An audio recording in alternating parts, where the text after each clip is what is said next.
And hello, everybody, and welcome to another episode of Hairy Man Hoaxes and Hoodwinks. Whew, we made it to another Sunday after a crazy Friday. So, it's great to be here again, and I've got a great show lined up for you tonight. My guest is coming. He's just a little bit delayed. So, I'm gonna go ahead and Military powers activate! Ooh. Hi, Brent. What's up? How are you? Doing good. You're doing good? Yeah, doing good. Yeah, we're a little late, but better late than never, I guess, Well, as they say. we were trying to wait for Mr. Rictor Riolo is our guest for this evening, and but he decided to go out on a nature walk, so he is out in the woods right now. He's So out as there, soon as helping the cause, looking for Bigfoot. yeah, he's still out there bigfooting, but Yeah, he as believes soon in as Bigfoot. he gets his signal back, he's gonna jump back on here.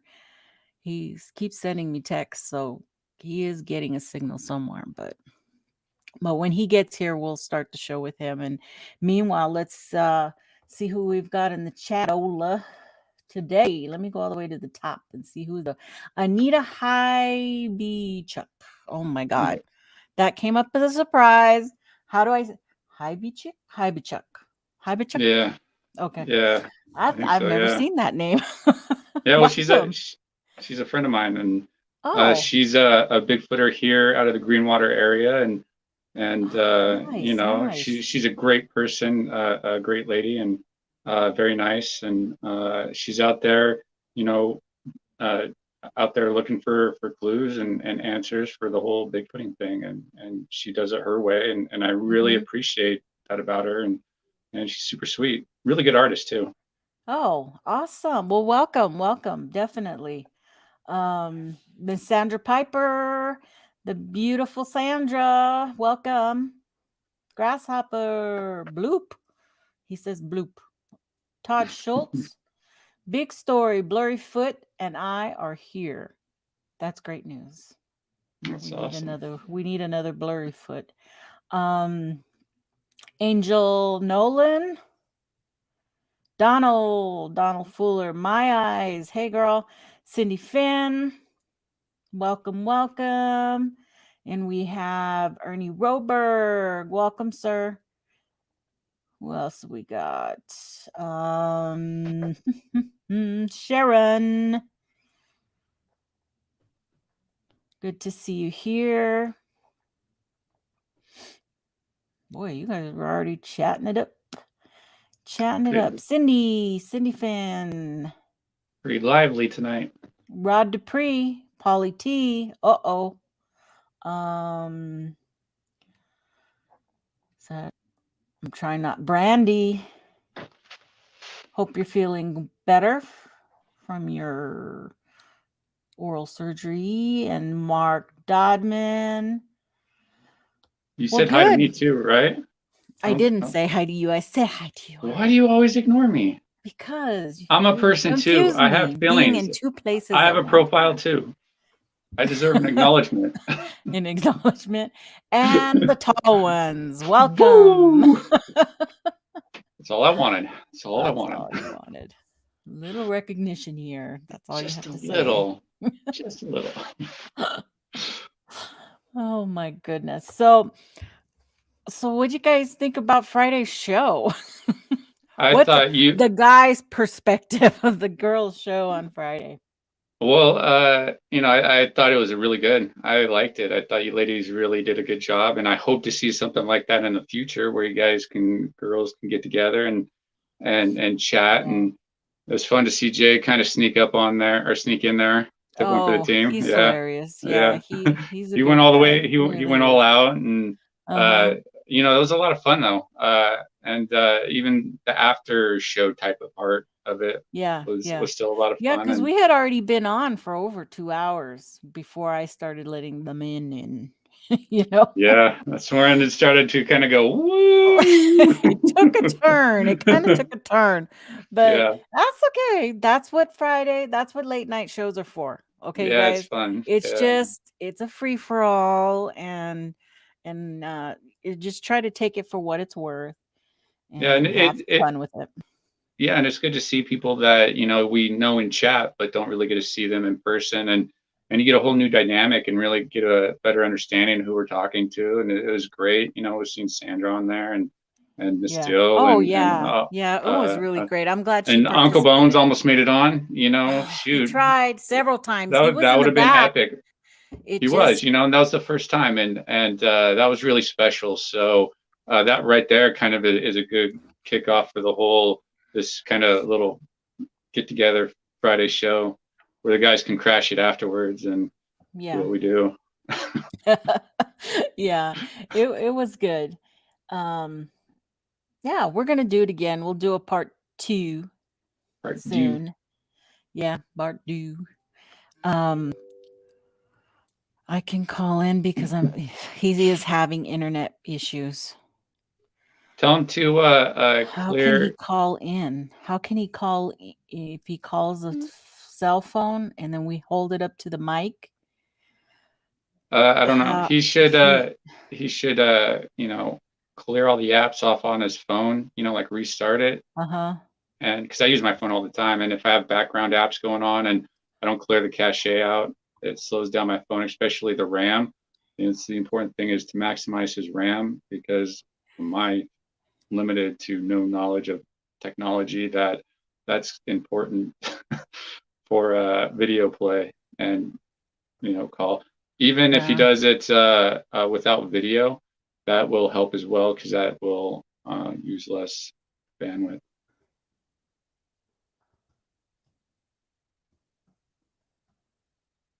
Yep. Well, I'll tell him that, but the thing is I don't know how, see, because he'll be able to hear me talking to him if I hold the phone up to the mic. Yeah, that's pretty like I Um, don't know 1990s. Like I think yeah. we could probably do a wee bit better for our peeps. Well, I it's think just because I wasn't planning on that, you know. yeah. I think yeah, if he restarts his phone, that will clear out the cache. I don't know if he's got one Yeah. of those Androids or iPhones. I don't know what he's working with either. Hold on, let me see if he gets Because I know with Android you can go to individual apps and clear caches and all that fun stuff. We may have to postpone this show, folks, until he's well, I mean, we'll stay on with the show and we'll do something. But for Well, yeah, Rictor, I can always postpone till next Sunday to bring him on. I'm sure And he'll. tell him not to go hiking Yeah, beforehand. come on, man. Yeah, well, I'm Um, sure once he kind of gets out of the woods too, he'll probably get a better signal and I hang out think in a the issue shady is parking lot. he thought it was 5 o'clock his time, not 5 o'clock my time, is what happened there. There was a miscommunication of start times. No, we could do story time for the next 45 minutes. Some sort of stories of entertainment. You can even sing. Okay, wait, what are you saying, Jeff? I use the Apple device and click the StreamYard link and use Safari and pop on Mog Show all the time. Well, no, it's not that. It's that he's out in the middle of the boonies with no internet. He's Yeah, not getting a good signal. He's got his phone and it was working, but now it's not.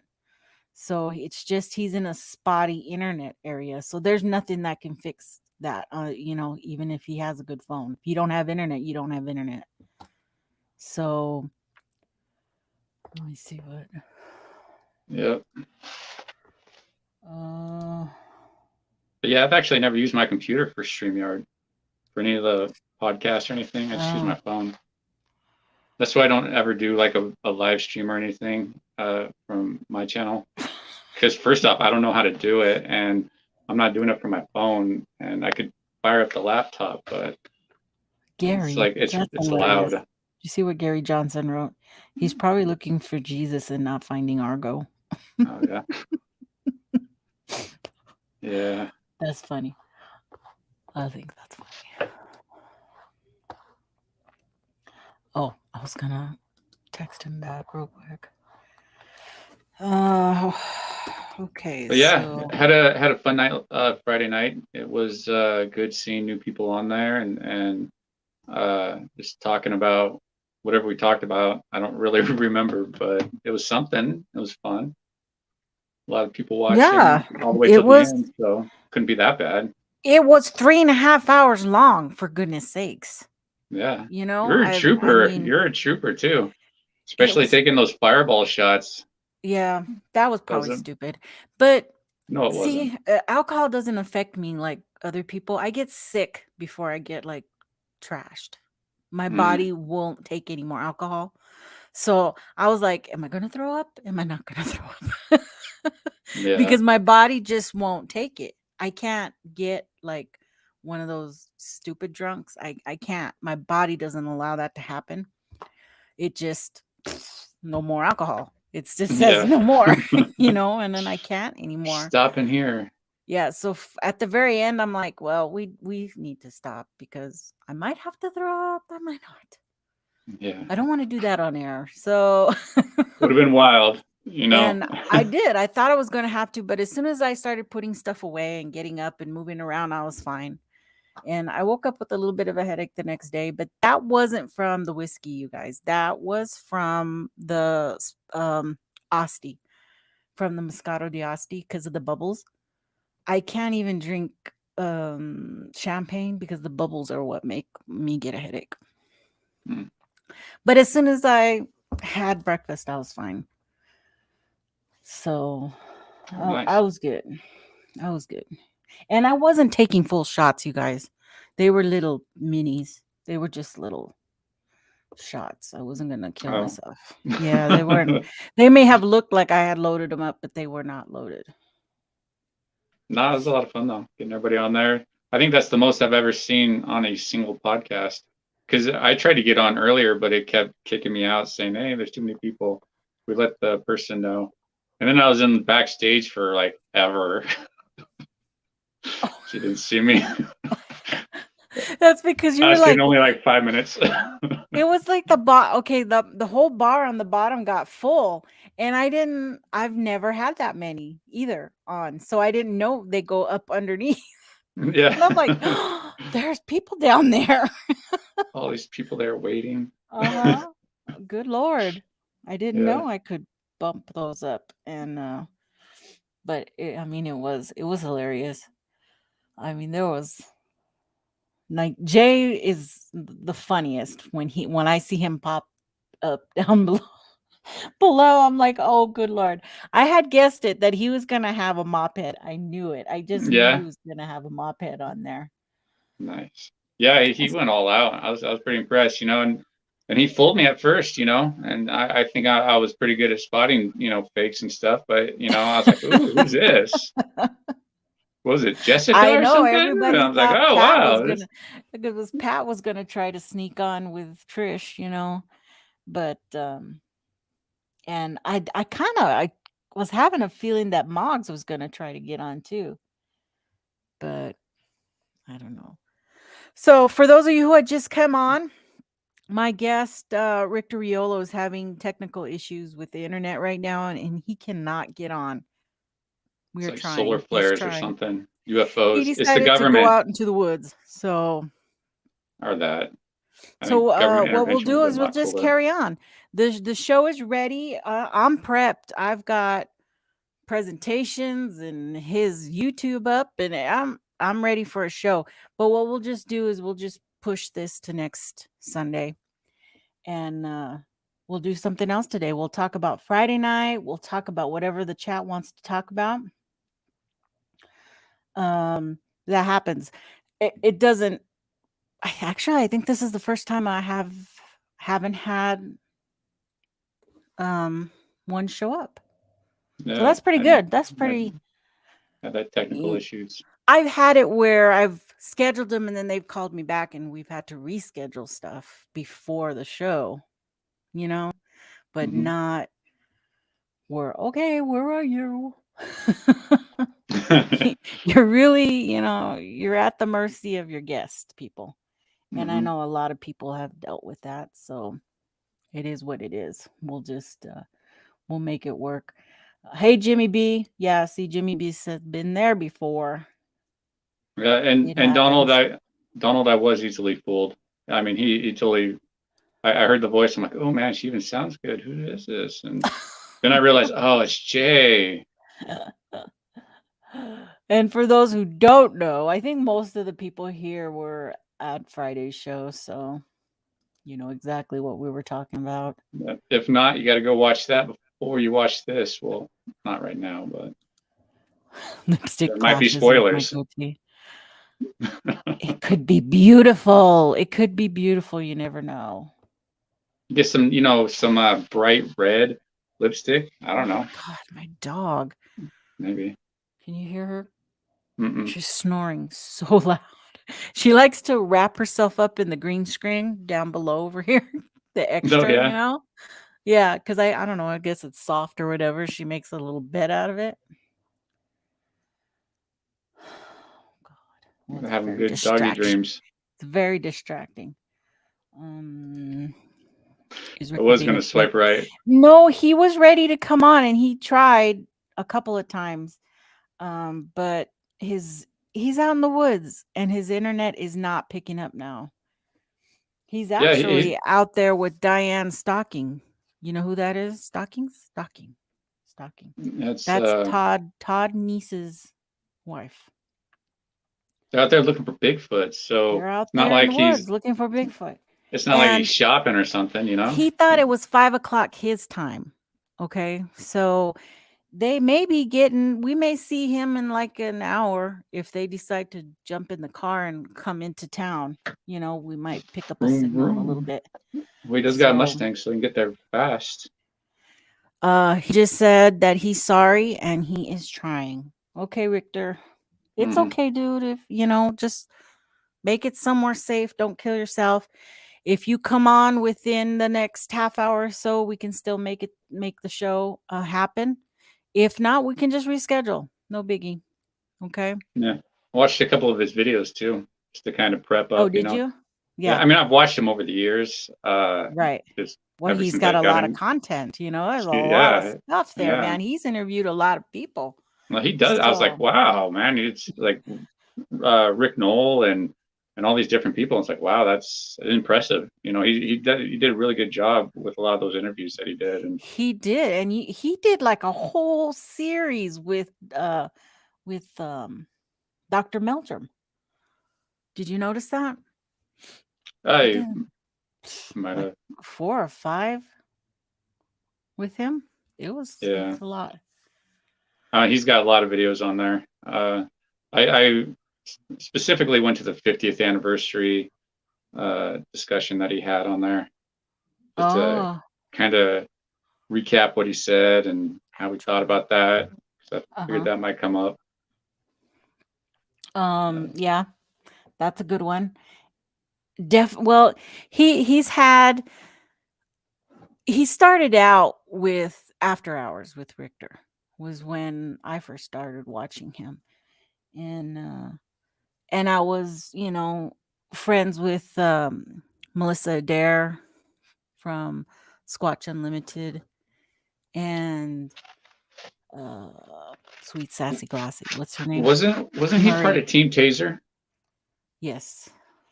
Yeah. It wasn't that it started. It was like, And wasn't the like After Hours first started as like a sub show or something of Team Taser's I show, would fair yes, I would say yes. or that's when Because he it started also doing the had show? Rob Godot and who else did it have from there? I can't think of the other person, but that's what he was supposed to be here to talk about. Yeah, So, all of that was a part of the deal that I was gonna get to is we were gonna go down his whole career, Bigfoot big career. Yeah. Bigfooting career. Yeah. So I don't want to go too deep into all that without him being here. Um Wait, what? Can I have the transmission, Jay? Is it any? Oh, they're talking about cars or something. Oh, now I can't get it off. Okay. You mean the 50th anniversary conference in Eureka? In Willow Creek, where all that drama happened. Sides were taken, memes were made, declarations were declared, Yeah. sides were picked.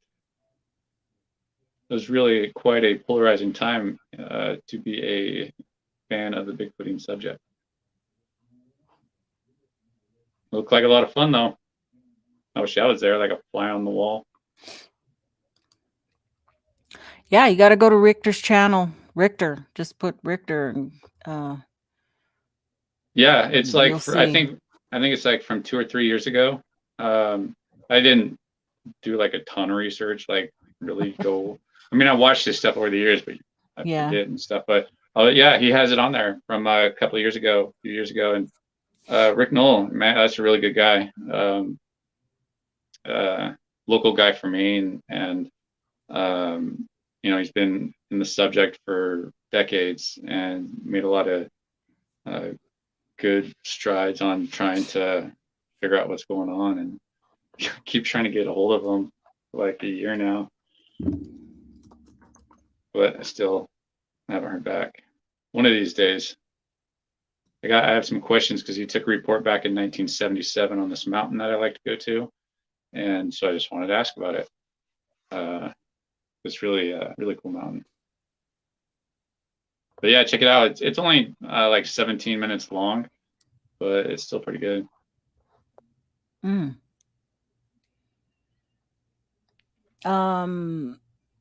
Steve, Curious Cryptid, he just thought he could get a signal out where he was at. He thought it was a time mix-up at 5 o'clock my time, not his time. So he's an hour behind where he thought he was going to be. He thought he'd be home by now.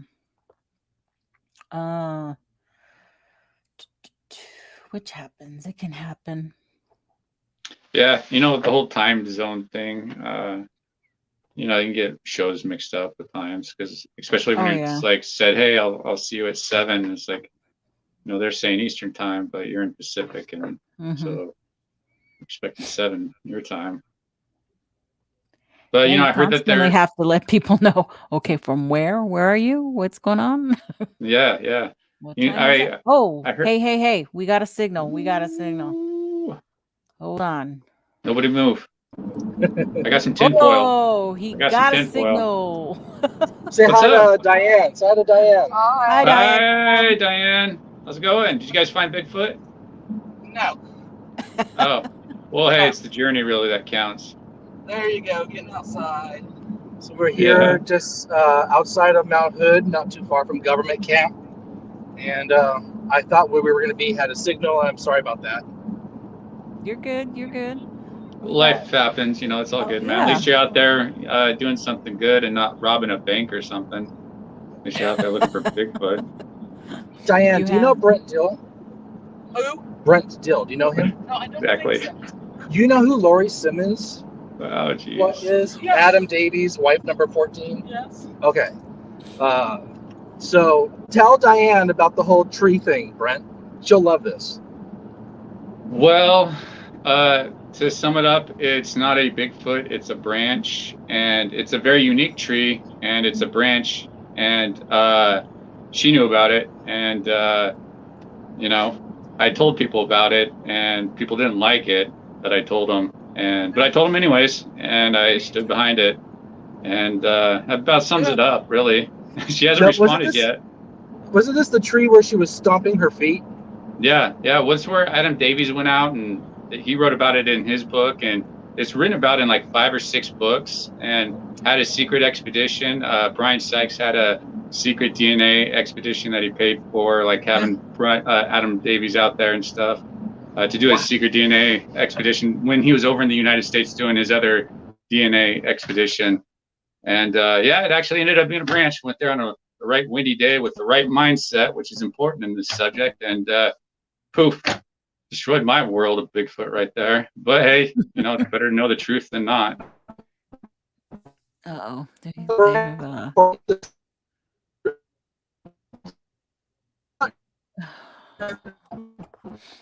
If they stop, if you guys stop, you'll get a better signal. Yeah, Dairy Queen. Okay, go to Dairy Queen. Go to the Dairy You guys Queen, want- and then you guys will get a better signal. Yes, and I have been casted from the Bigfoot community like a boss. One of those mic drop moments. Yeah, They couldn't supposed get to rid of be. you. They couldn't get Yeah, I rid of know. you if they tried. I'm too persistent. You know, I'm like some sort of disease or whatever virus.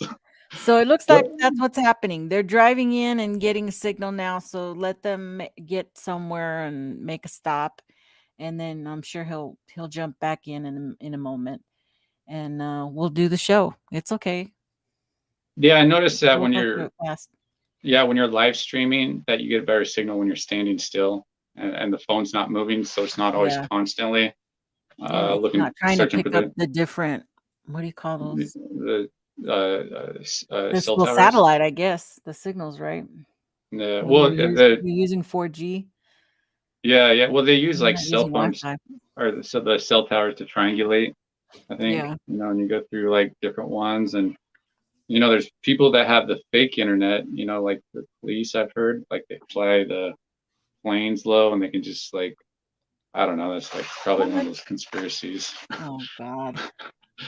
Chemtrails conspiracies. I don't know about. I'll just shut up about that one before I say I something don't know. more stupid than I usually do. Lockbeard's not here to refute it anyway, so. That dude's like a wealth of knowledge. It's like, damn. I know. He'd know the answer to that question. Yeah, sure. yeah. It's like, geez, if there's something out there, you know, he's definitely looked into it, gone down those rabbit holes, and like I know if I go down some rabbit holes, it's like, man, I'll get lost down. I just will waste, you know, so much time trying to whatever. But it's a lot of fun. Ronald McDonald won't let Mr. Fuller use his Wi-Fi. Polly. What's up, Alan? No, Rictor's here, but Lockbeard is here. it's just technical issues. It's the government not wanting him to talk about Bigfoot, so they are censoring his phone so he could not disclose information that will be detrimental to their plan that they have in place. True story. There's Lockbeard. I'd refute you, but I is goat shopping while listening. Gosh, go shop. I watch this. I watch these like movie recaps, you know, where it just does a basic 10-15 minute synopsis of a movie. I watched one with a goat today where it's like part goat, part person. It's a South Korean movie. They make some really good movies, really creative and imaginative movies. Mm-hmm. Yes, they do. But that's kind of weird. Still. It is. It was actually very weird. But well, it's, you know, it sounds like they're going to Dairy Queen, so they should probably get a signal soon and pick me up a pineapple shake. That's my favorite. Make a pineapple shake. What else was I going to say? I don't want to talk about any of this stuff I have in front of me. But there was something else I was going to. Oh, you wanted to talk about the new Expedition Bigfoot? No. No. I haven't even seen any of them. I've seen like well, I could tell you all about them. 2 or 3 shows from season 1, and although we do have Discovery Plus, is that what it's on? Discovery Plus now, so I can go watch all those. You know what's a really good one is the Naked and Afraid. I didn't think I'd like it, but binge watched every season. Whoa. Really good. Yeah. It's really good. It's like Alone, but without clothes. It's funny because you can tell they're really trying to get on, folks. I see little flashes of them. Oh, every now there and we then. go. Hello. There it is. Howdy. Yeah, so Dairy Queen is a no-go. There's no signal at the Dairy Queen. So I'm Oh. going back to my house. So somebody has to go potty, and it's not me, and it's not the doggies. Well, So we're going to my house because I live in the middle of nowhere too. So But you have Wi-Fi. I have Wi-Fi. oh, nice, nice. So you guys are out in Mount Hood, huh? Yeah. No, south of Mount Hood area. We're in the foothills of the mountain, honey. Oh, Yes. okay. Welsh's is the foothills of the mountain. Oh, nice. Nice. Let's Yeah, see. we're good. Look, So- Oregon's put the great. camera towards the outside so we can see what it looks like. I think Oh, outside that can way. you? Those are called trees. Yes. Oh yeah, I I see a don't couple. have trees where I live. What's that This is glowing the thing in the woods. sky? It's a UFO. It's an orb. It's a beautiful day here in Oregon. It's a beautiful day. I know it is such a nice day today, isn't it? I mean, I'm not in Oregon, but I'm just Can you see behind me? a little bit. A little bit. Yeah, you're facing it. Yeah. Okay. Yeah. It's like a cloaked Bigfoot back there. Yeah. This, So yeah, Diana and I are kind of planning on our own little Bigfoot thing we're gonna do in July. We're gonna set up some trail cams a couple months in advance, and we're not gonna be going to Soha like we did that one time. Oh my goodness. that was a waste of time. Oh yeah, but we had to see it for ourselves. We had to experience Zorth and the Great Janu. And the Yeah. new hand coming out. Yeah, It's a but I portal. did get to piss. I did get to piss on the portal. Diane did take a picture of that. Yeah. Oh my god. Yeah. And here you are. You're still alive. That's good. Yeah, yeah. Good news. The little gate guardians. My God, the gate guardians, the Adam Davies gate guardians. My God, what can that man say? You know, it's just Hey, what? I talked to him in the coalition because I told him, I'm like, hey man, we kind of want to talk about some stuff, and so he's gonna text me here in a couple of weeks to set up something to talk about, or set up a time to talk. But anything Maybe that comes out of his mouth is going to be bullshit, guys. It's all going to be bullshit. All their mouths. Well- It's just utter bullshit. Well, it'd be good to Rictor, have why do you have to say that? It's called the truth. No one's ever encountered gate guardians before. Why are you that special? I know I'm getting triggered. Calm down there. It's true. It's true. Right, Diane? Yes, dear. It's true. You've been in this longer than me. Has anybody experienced gate guardians? No gate guardians. No. I did almost. I thought I saw an orb once, but it was just a car in the next ridge over. Its headlights, There you middle of the night. So, nothing wooish yet. But our portal guardians, that's kind of wild. Wow. That's actually what kind of got Oh, me but there's that into. other guy that was Oh, John Carlson, yeah. into what? John Carlson was with them. Yeah, he was. Yeah, telling the witness. Oh Yeah. god. Yeah, yeah. We're losing you. We're losing you. Yeah, that portal event, that was really interesting. Portal thing. Yeah. That's kind of when I started getting into this subject, was that whole portal thing. And I just wanted to see a Bigfoot. I was actually going to pay Matt Johnson to show me a Bigfoot so I could just see one and get it done and over with, and get back to doing what I do. Because it's so easy to see them. Really? Yeah, Sorry, I'm being sarcastic again. yeah. Please. Because let's go out in the woods. Because every time you go out in the woods, you're going to see one, right? Are the woods at your local Walmart is a good hot spot too, I heard. Or Fred Meyer. Yeah, one of the two. Yeah. Ooh.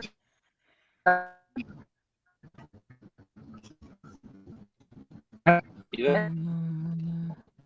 Yeah, you guys are kind of breaking up Hello? a little. Yeah.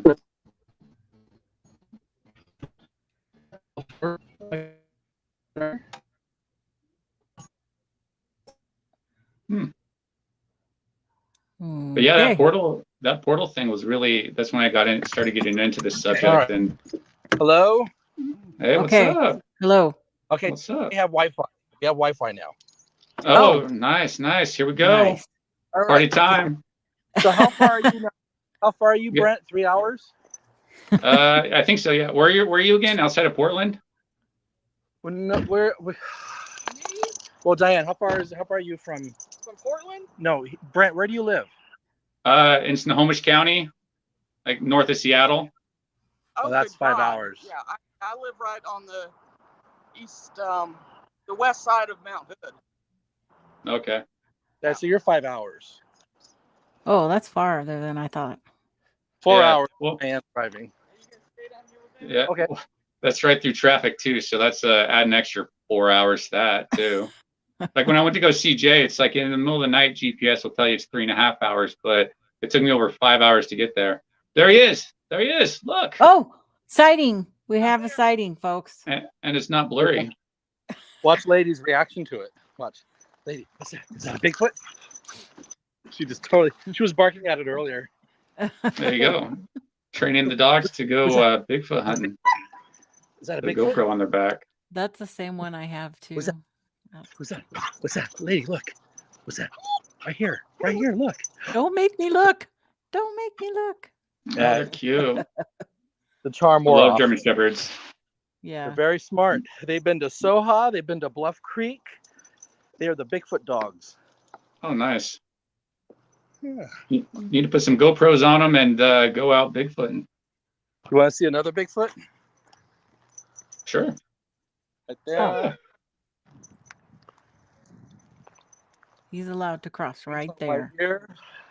Oh, man, you got them everywhere out here. Yeah, come on, Nikki Show, and I'll show you Bigfoot. You just showed us like 5 of them. I know, right?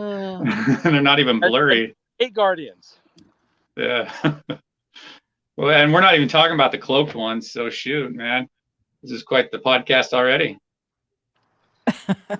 Oh, here's another one. Ooh, that one's sneaky. Yep. So what's the topic of discussion? The topic of the discussion is you, my dear. Oh, the retired Bigfooter, the man. We are going to go into Rictor. This is your life. Oh. Yeah. Once upon a Good. time. Once upon a time, I was going through a really bad breakup, and I was heartbroken. And Bigfoot served as an escape for me. I was meeting people and feeling like I was a part of something, and it fulfilled an emotional need that I wasn't getting from my ex-boyfriend, and that was back in 2011. And, you know, I wasn't vetting the right people. I didn't get to know the right people in the very beginning. I didn't know who was who in the Bigfoot world. And a lot of the bad personalities, the liars, the users, the opportunists, migrated toward me because of my artistic skills. And I've met some wonderful people like Diane, Mantra Withers, Stephen Strufert. There's some great people in Bigfoot that are very smart. And I've been lucky to have those people in my life. But the amount of good people in Bigfoot, in my experience, the scales are off. I've had more bad than good. And that's why I don't want to be a part. That's why I don't want to be a part of it anymore, because no one's interested in the truth. You'll never hear Dr. Jeff Meldrum say, maybe it's real, maybe it's not. No, it's real. There's evidence. Guess what? There's no evidence. Well, mid-tarsal break. Where's the body to prove that Bigfoot has a mid-tarsal break? Oh, dermal ridges. Where's the body to prove there's dermal ridges? Sagittarial crest. Once again, where is the body to show that Bigfoot has a Sagittarial crest? Not Sagittarial.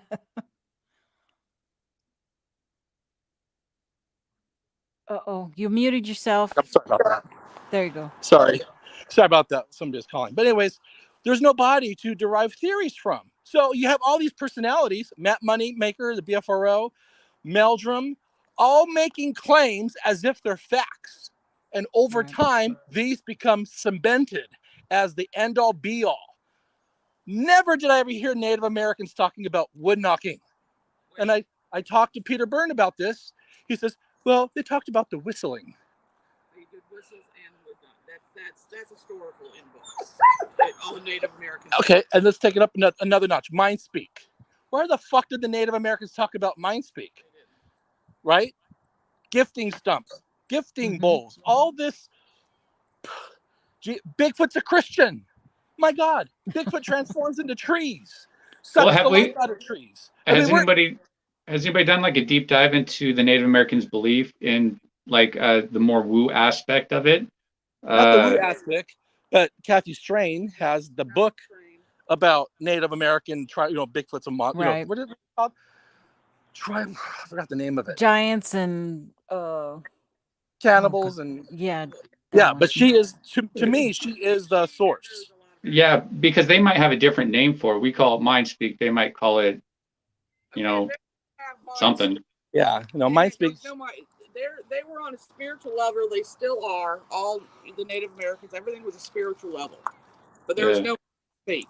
They never ever documented verbally that Bigfoot can read their mind and they can read Bigfoot's mind. And they never said Bigfoot's your friend. No. The natives up there in the Vancouver Islands said that the Bukwas and Disanokwa, they would eat your children. They were cannibals. You don't want to put your child on a gifting stump up there, do you?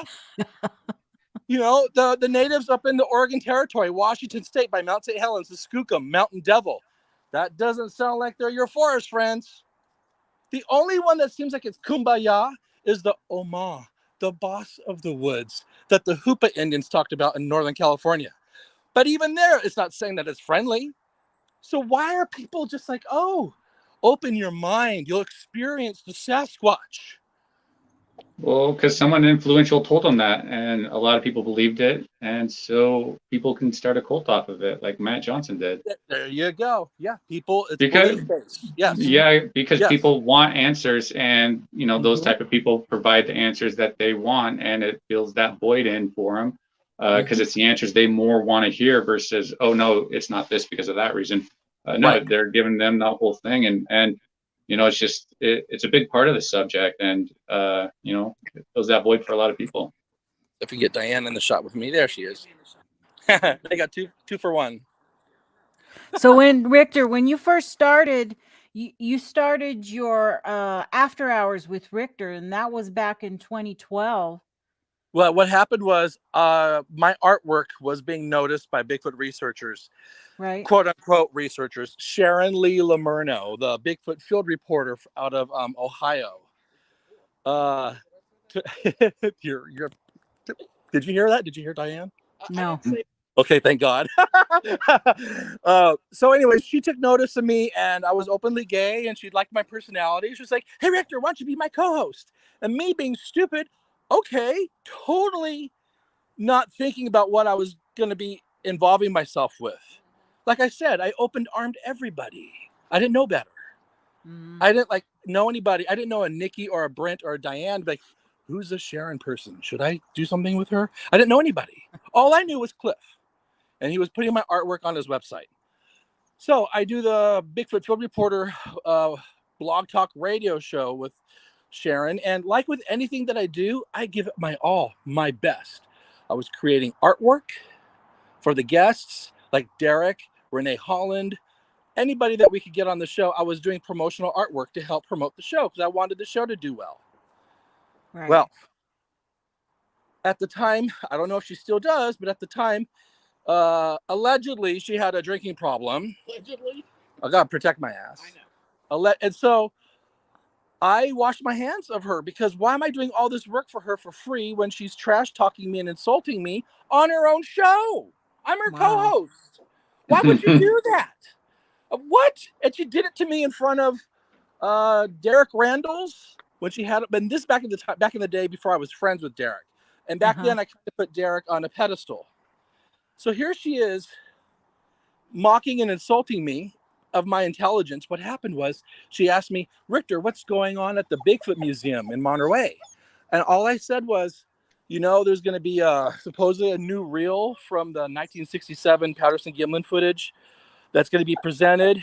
And I don't think it's new footage, but nonetheless, there's more film. That's all I said. And so she made fun of the way I was reporting it, saying it wasn't intelligent, or we're going back 10 years. Right. But she humiliated me in front of everybody, and I was blown away. And I was like, why am I involved with this? So I washed my hands of her. And then she would text me, allegedly drunken text me, saying, "That was great. I loved how you hung up on us," and da da da da da. No apology, nothing. Wow. You know? So I'm like, screw that. And at the time I had a friend named Tammy, and she's like, "Rictor, let's do our own thing." And so we were part of the Team Taser Facebook group. Yeah. That was all hoaxer enabled. At the time, I didn't know it was. At the time, I thought Justin Smea was telling the truth. At the time, I didn't know better about Michael Merchant. And at the time, I was bright-eyed, bushy-tailed. I believed everybody. I even believed Same here. That sounds familiar, Brent. Yeah, that was me too, man. You're so trusting of these people that you think have their shit together and out there because we don't know any doing. better, right? Yeah, Right, exactly. Yeah. But this is right before I got to know you. So I'll bring you in shortly. So Tammy and I do After Hours with Team Taser. The whole idea of that webcast, like you have right now with Winona Alexis, was to talk about the Facebook group we were a part of as the after show for what Rosa Hebe, Justin Smea, and Michael Merchant were doing with their podcast. It was a way to bring people together. Because at the time, in 2012, Facebook was just really starting to take off. Facebook groups were becoming a real popular thing. And at the time, we were the popular Facebook group. It was either Coalition or Team Taser and all the infighting that happened between both. So Team Taser, of course, breaks apart, collapses because of egos, because of Michael Merchant and drama. So what do? I have a show called After Hours with Team Taser. And so Tammy said, "Rictor, call it After Hours with Rictor. Put your name on it. You do all the work." I'm like, okay, sure. We had to come up with something. So After Hours with Rictor, the #1 Bigfoot webcast. Then Bigfoot Bounty happened. I get on the show. I learn about the Bigfoot world the hard way right afterward. The hate, the threats of violence, people wanting me to die of AIDS because I'm out there as a homosexual, ruining their work. How? Because I made a pink plaster cast? I thought that would be fun. My plaster cast would be different from everybody else's on the show. You got to stand out, right? Right. Yeah, absolutely. So Kathy Strain was my Obi-Wan Kenobi. She mentored me. She told me the do's and don'ts. She helped me get the right equipment for the show, the clothing. She did not set me up for failure. And so she's always been in my pocket. She's always been my, like I said, Obi-Wan Kenobi. And then after the show came out, I interviewed Todd Neese on After Hours with Rictor, and he invited Tammy and I up to Beachfoot. It was an invitation-only Bigfoot get-together here in Oregon. And it was absolute medicine, magic for me. Because up until that point, I had been ridiculed, made fun of, been trolled. I wasn't the Rictor that you have now that's going to go off at the drop of a dime. I was sweet. Yes. I was nice, okay? And that's when I met Diane. Diane knew my personality, and one of the first things out of her mouth was, behave. So I've always connected with Diane. She's like another Kathy for me. And she's also been the voice of reason in my life. She'll be the first one to be like, "Rictor, wake up. Rictor, what? Don't you see these people for who they are?" And I'm going to air this. She even warned me about Russell Accord. I didn't listen. I was stupid.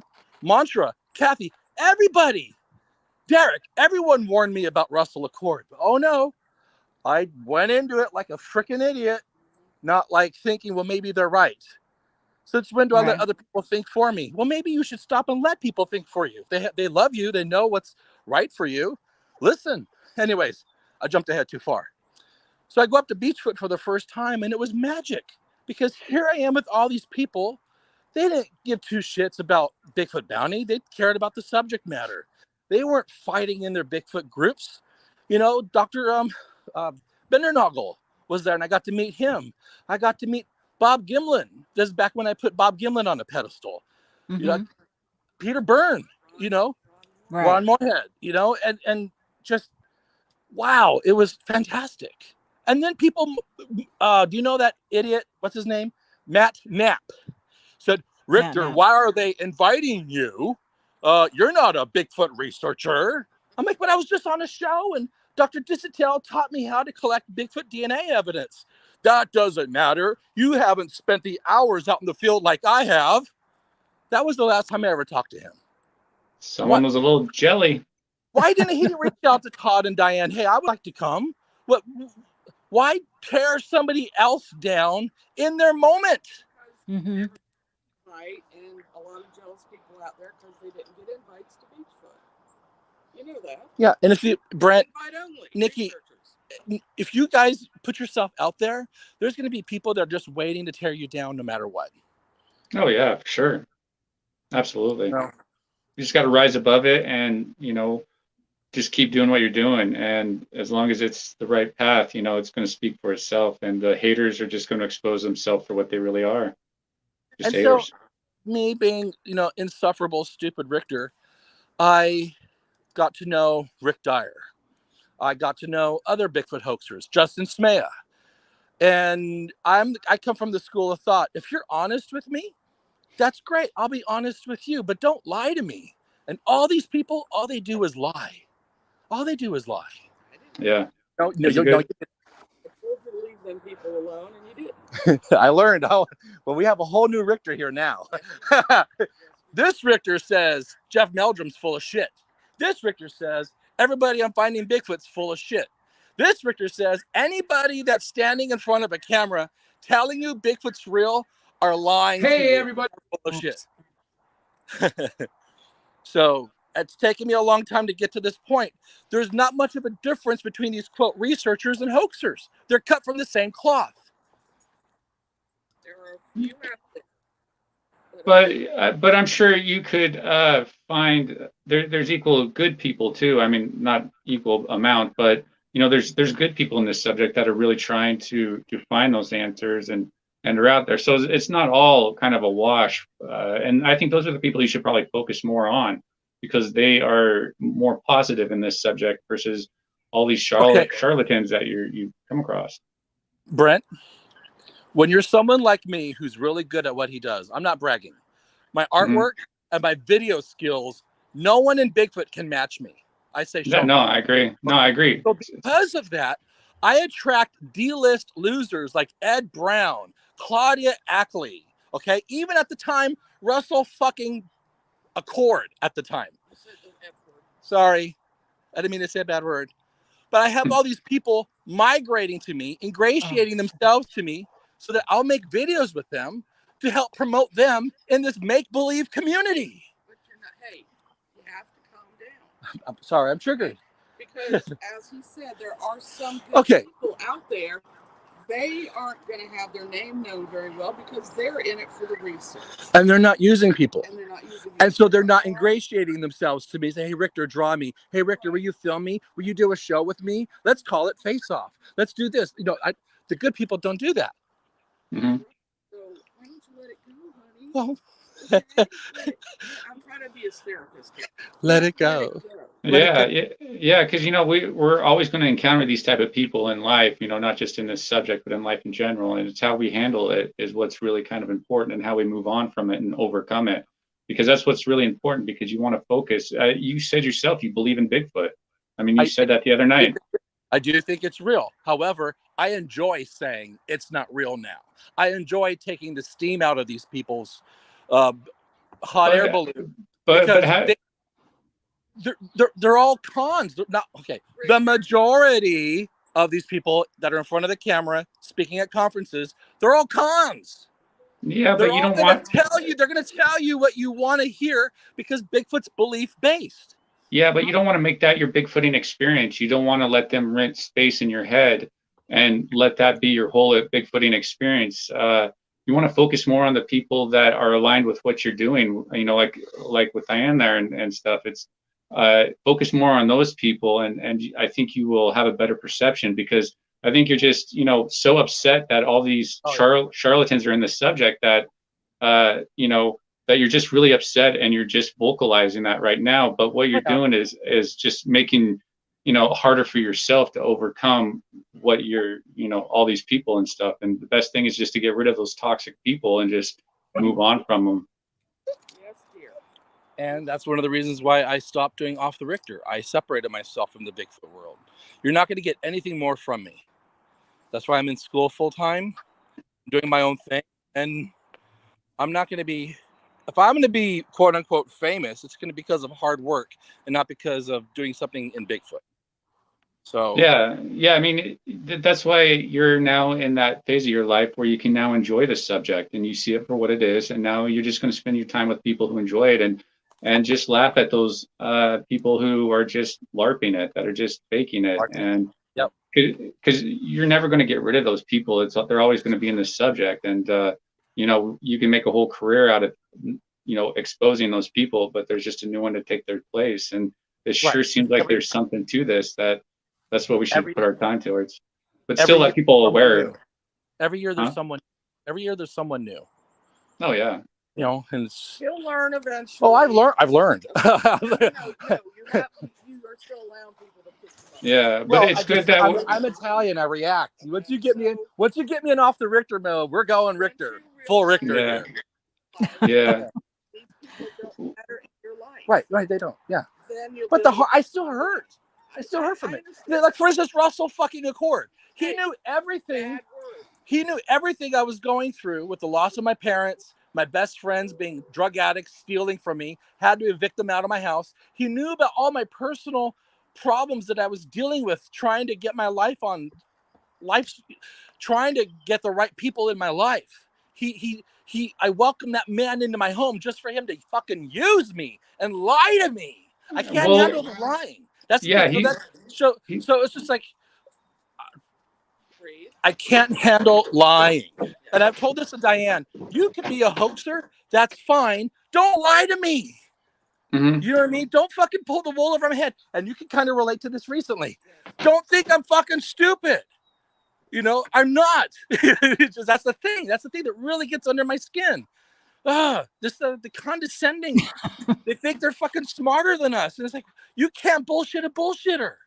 Yeah, and nobody's really buying it except for the followers and stuff. And like I say, it's just such an unfortunate part of this subject that it sounds like you and I kind of had the same mindset coming in. We were really naive, really trusting, and we wanted what these people were saying to be true. And then when we find out that it's not, we're kind of disappointed in those people and upset with them because we wasted our time, money, our emotions on them, and it's unfortunate.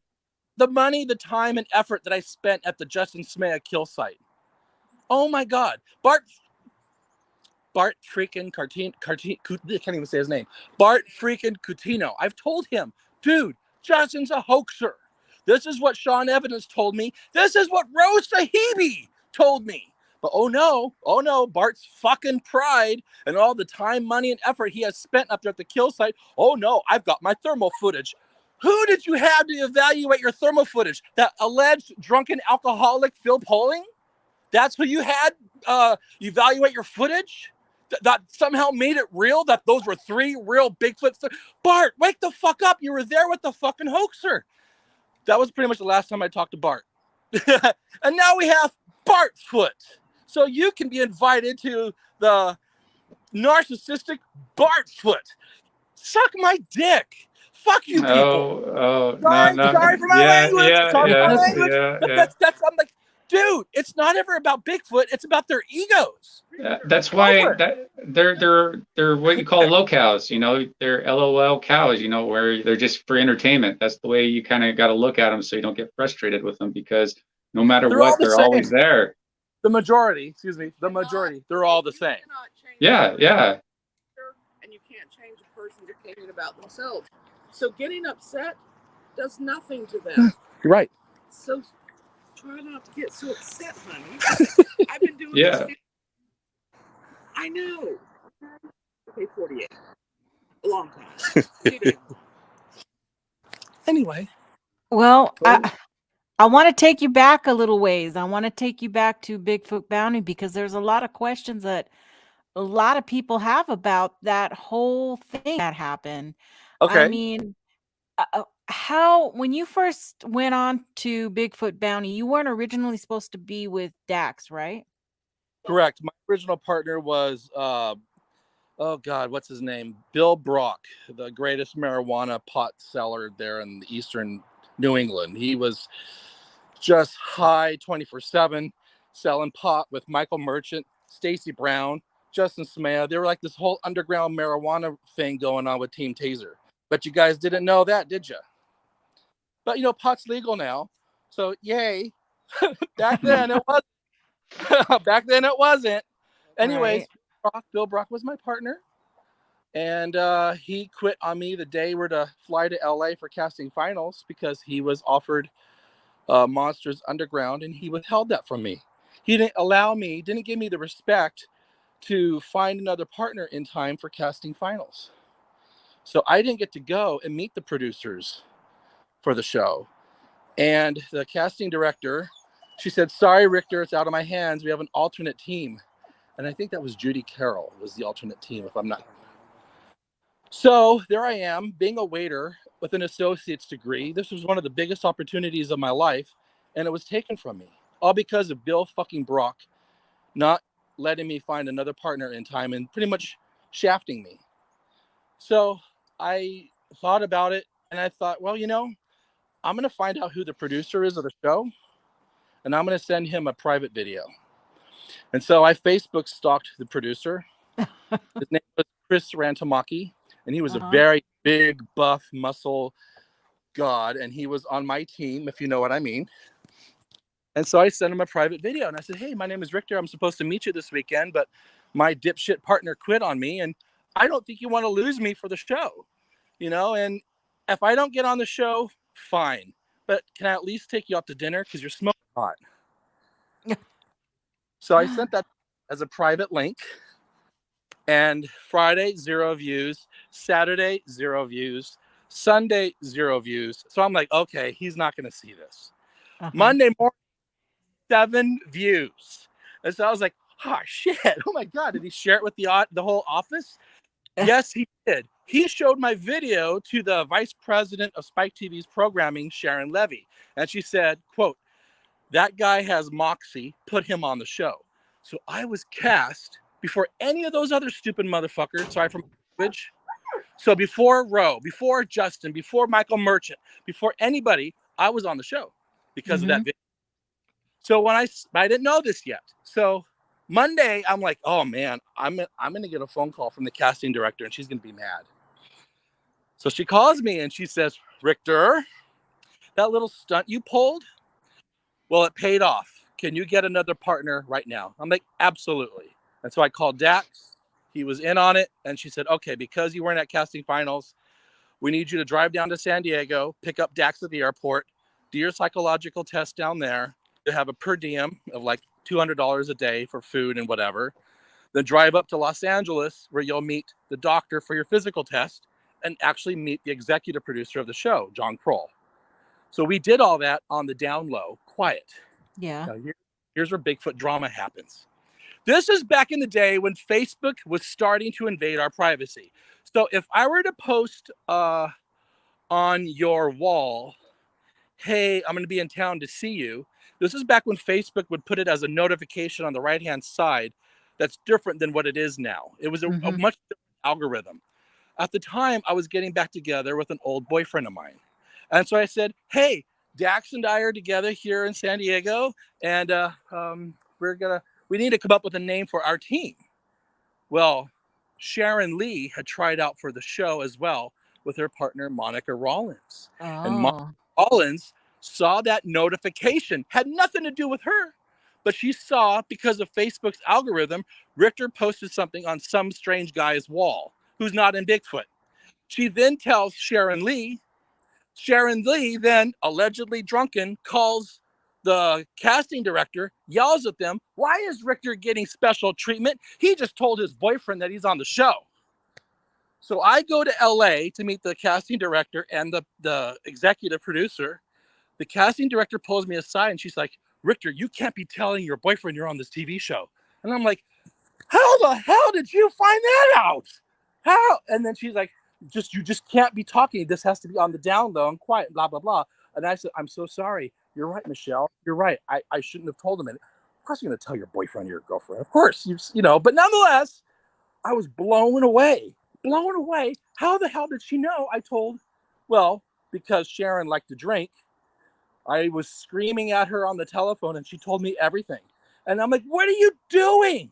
How the hell? And then she told me everything. She told me that Monica saw it, told her about it. She called the casting director and she thought it would make great TV. Well, because of that stunt she pulled, she got kicked off the show. Remember, Sharon and Monica went to casting finals. They Oh, were on the show, but because they were so underhanded and trying to get me in trouble, they screwed their own opportunity.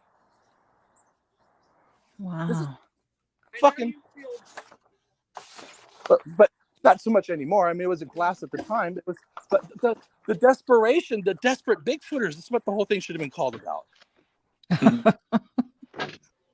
The desperate No, so that's Bigfooters. what I got Dax on the show, and he had his sighting, and you know, I was the book nerd, and he was the outdoorsy guy, and it made a great team, and he was fun. So that answers that question. Right, right.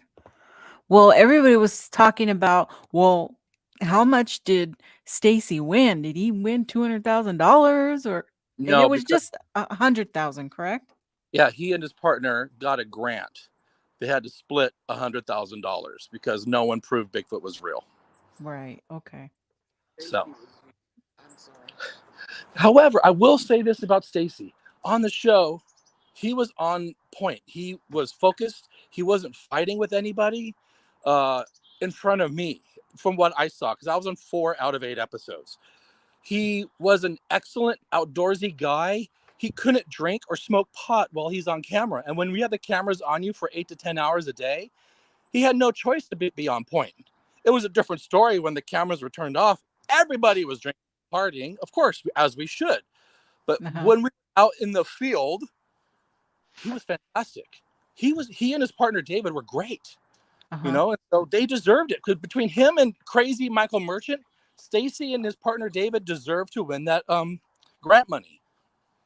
So Who was the one with Michael? It was Kat. Who? Kat. Kat McKechnie from Maine. She's a Oh, ghost, and she was a great girl. Everything was a Bigfoot, but she was, you know, was a good yeah. girl. Yeah, Oh, she was the dopamine for Michael Merchant. So did you guys just receive stipends for every show, or how did that all work? I was paid $400 per episode. Uh-huh. And it, you know, and we had room and board, so they fed us. You know, they paid for our airplane, you know, lodging and all that. So yeah, it was $400 an episode. So I walked with what, $1,600 for being on that show. Yeah. So how long? You were there How, for 3 weeks. You made No, 3 it was weeks. longer. It was longer than 3 weeks because of filming. Their filming wasn't all structured, so I was there for a month and a half actually, and then the pickup shot. So there were long stretches of us just hanging out at the lodge, playing, and we had a blast. Even Michael Merchant, as crazy as he was, for the most part, was a joy and a blast to be around. When there was drama, was the girls that were on the show that weren't Bigfoot researchers. They were hunters, and Stacy and David putting the moves on them, and you know what happens with that. So yeah, not saying anything happened, but you know, A plus B equals C. So you know, hey, big. You know what happens at Bigfoot conferences ends up in bed. Yeah. Oh my goodness. So yeah, that sounds like a really fun experience, though. Yeah, Brent, I wish you were on the set. It would have been fun to have hung out with you and, you know, gone out in the woods. And yeah. That was still when Brent believed Bigfoot was under a tree. Yeah. No, actually, that was like before that. That was before I was in the subject. I've never seen $10 million Bounty. I can say this about Dr. Tissatel. He took the science very seriously. And he was going to boot you and send your ass home if you didn't follow the guidelines in collecting the DNA correctly. because he literally gave us a crash course on how to do it. And he had his own little lab there, and he took it seriously, which was nice. Because you could say, oh, it's TV, it's entertainment. Yeah, with Dean Cain it was, but when it came to Dr. Disatel, he was truly respectable in that regard.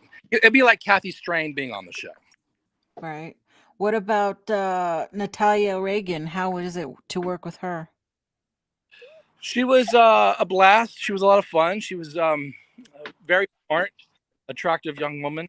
You know, she had beauty. She had brains.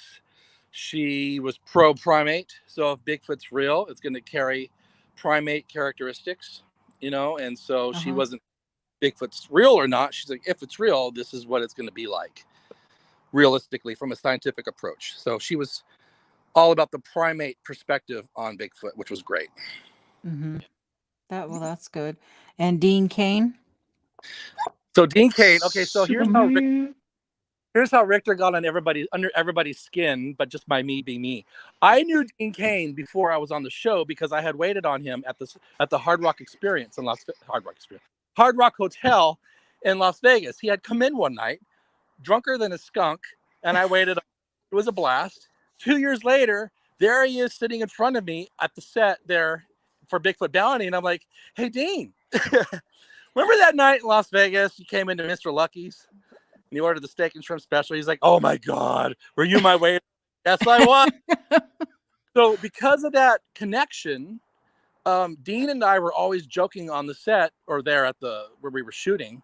Yeah. But nobody else was allowed to talk to him. Really?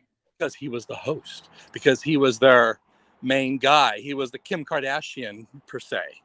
He's Superman. But because of my previous connection with him, I was allowed to talk to him whenever I wanted and joke around with him. And in fact, one time we're all standing around in the heat and everybody's miserable and they're getting his makeup ready. And I said, "Hey, Dean, I found your Superman cape." And he's like, "Where, on eBay?" And I said, "No, on my bedroom floor." Oh, shut. Major laughter. He laughed. He thought it was funny. And, you know, there was like nervous laughter from the PAs. Yeah. So that afternoon, I took a nap in the Big Brother room that we called it. And he found my wallet. My wallet had fallen out at the lodge. So he comes in with his whole team, wardrobe, makeup, throws my wallet at me, wakes me up, and in front of everybody says, "Hey, Rictor, I found your wallet on my bedroom floor." It was so funny. I was blushing. Oh my God. It was funny. Oh my goodness. Well, at least he's got a sense of humor. But then, you know, Merchant and all those people are like, "Why does Rictor get all the favorites?" I don't know. Be nice to people. If you're nice to people and you get on with people, you have nothing to worry about. Wow. So all that ends and What's that? All that ends and you end up doing a Bigfoot weekend also with Bart Catino, and that's when you did that whole I was still believing Justin Smea's bullshit. Bigfoot Nation expedition thing. Yeah, I was still under the spell. I was still Team Smeha about that. Yeah. His story at the time started to change a little bit, and I got to see his problems with poaching, and the Fish and Game and U.S. Forestry Service came and raided our camp one afternoon, and that kind of was the turning point when it came to Justin Smea. So, no Bigfoot, I'm telling you. So the whole time Justin stuck to his story about strangling the baby and killing and everything, all of that. He on Bigfoot Bounty, he changed the story and said that he strangled it to death. Whereas everywhere else, he says he shot it in the neck. Yeah. Right. Yeah, I remember that being a big thing that was going around for sure. And when he said that on Bounty, I'm supposed to be supporting him on the show. Bigfooters versus hunters, but Justin was considered a Bigfooter. So I'm sitting there like, did he just change his story? And the camera, and I'm like, my eyes. But I couldn't say anything. Now looking back, I should have. You know, back then I was a good boy. I did what the producers told me, you know. Rictor, you're pro Justin. Okay. Well, back then I was. But, you know, I should have spoke up like, that's not what you told me, motherfucker. that would have caused all kinds of. You probably would have kicked you out. Would they have kicked you out? No, they probably would have done a retake, or maybe it depends on how well everybody responded to it. You know, who knows? They were kind of good about that. So Or probably just left it in. If it's good TV, they're gonna put it on TV. Like with me falling in the river. Wow. So then you came home and you started off the Rictor in 2015. Yeah, because of the hate I was getting. Rictor, you need to die of AIDS. Henry May said someone needs to throw a copperhead snake into Rictor's tent. You know, I was like, why? What did I do wrong to you people? This is before I started mocking and ridiculing all these personalities. I was Goldilocks in the bear's house. You know, just so how do I fight back? And I thought, you know what? I'm going to play their videos and I'm going to make fun of them using their content against them. I thought it was and so After Hours was kind of dying off because Tammy and I had interviewed everybody at the time who was involved. Yes. So there's only so many until you start regurgitating. Right. So all right, let's end that and I'll start my own Off the Rictor. Well, Off the Rictor turned out to be a lot more popular with people because it was funny. Mm-hmm. And I got to use my sexuality and shove it further down their throats, since that was the main issue with people like Bama Squatch and all those people that are on Blog Talk Radio. Mm-hmm. So if you thought Rictor was an asshole or a dick, oh, you just wait. Here it comes. You know, and you know, when you have Dr. Bindernagel's blessing, oh, Rictor, you keep doing that. That's pretty funny. I like to show that. I was, wow. Bindernagel watches Off the Rictor. Oh, man, I felt like I made it. And he encouraged me to keep doing it. But even then, everything has its run. And it gets to a point where it's just the same people over and over again with their Bigfoot BS. Except this year, we had the pleasure of getting to know Steve Isdall. Oh, yeah, for sure. You know, always gonna have somebody new. Yeah. So. Right. And then we come, you know, full force into your final Bigfoot Hall of Shame and your last show, season 4. Winner. I am the winner because I never learned how to lie like all those other people did. Right. It's all about perpetuating the bullshit no matter what. Mm-hmm. It doesn't matter at this point if Bigfoot's real. It's all about these people and their egos. All these people on camera and speaking at conferences. And there's maybe one good speaker out of 10. You know, and even then, how can you take what they're saying is real? Because we have no proof. It's like making claims about the Easter Bunny. Yeah. Well, not to the people who've seen them. Well, okay, like I was talking with that one guy on your show the other night. How can we claim what we saw is a Bigfoot? We don't know what a Bigfoot is. Some people say it's a forest friend. Some people say it's a spirit. Some people say it's an ape, a monster.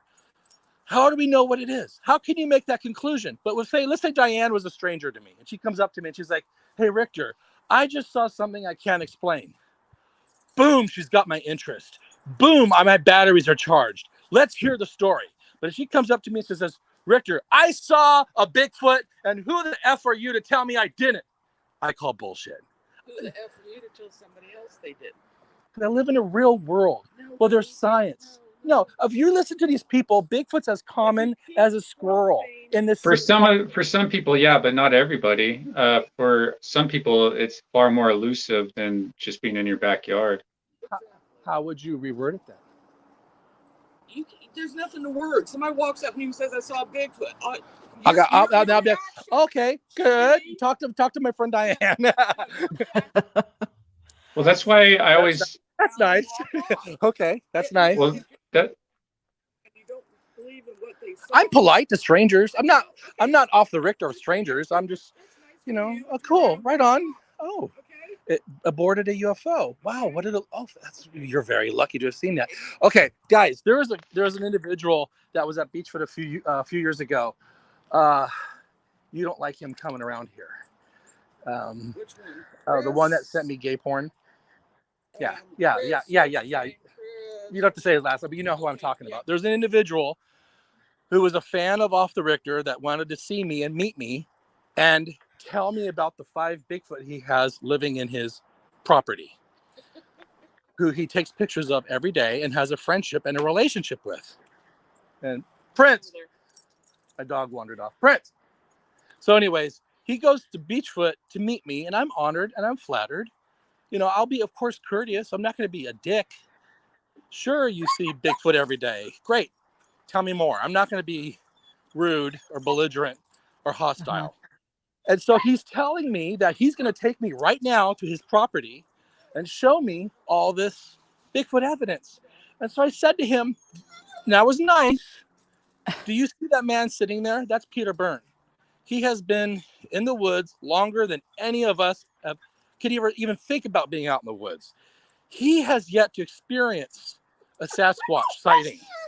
Lady, stop. She thinks I'm on the telephone, so my dog's getting, you know, like a little child. Oh. So his whole life, he's in his 90s now, he's never seen a Sasquatch. Yet you're telling me you're that special that you have 5 Bigfoots in your backyard right now that you can introduce me to? How are you that special, man?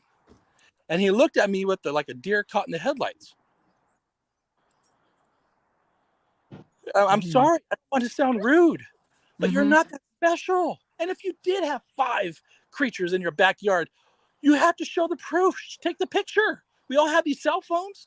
And of course, the pictures he showed me were black tree stumps in the woods. Wow. Yeah, you know, whenever I come across people like that, which I come across quite a few, actually, I have them email me all the time, and you know, with people like that, you be courteous to them, but you don't really give them the time that you'd probably give somebody that's more aligned with your goals in the subject. So, you know, you don't really want to waste time on people that, you know, kind of, you know, it's their own personal Bigfoot, it's their own personal thing, that narrative that they want to bring other people into, and now you can easily recognize that, so you don't have to waste your time on those people. And again, you're able to focus more on the people that are taking it more serious. You can kind of get a better vibe about the whole subject again.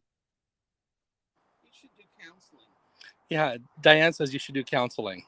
Counseling Yeah. with Dr. Dill. Yeah. Bill's your invoice is in the Lady. So many people just want poor Rictor, he'll get better. Okay. I just need to separate myself from it. Because you know, I'm trying to tell them over and over again that you just can't let these people get to you. What they do, what they experience, you can't take that from them, even if it is bullshit. But yeah, you have to calm down, Rictor. Okay, Rictor, you know, it's like, I'm okay now. I'm okay. I'm not red. I'm not seeing red. Not yet. No, we're past that stage. So tell me, I want to know about your relationship with Bob Gimlin. I adored Bob Gimlin. He was like the grandfather you never have. He's very charming, you know, always happy to see you. Very sweet. If you're a woman, he's even sweeter. That's what I've heard. Oh, yeah. I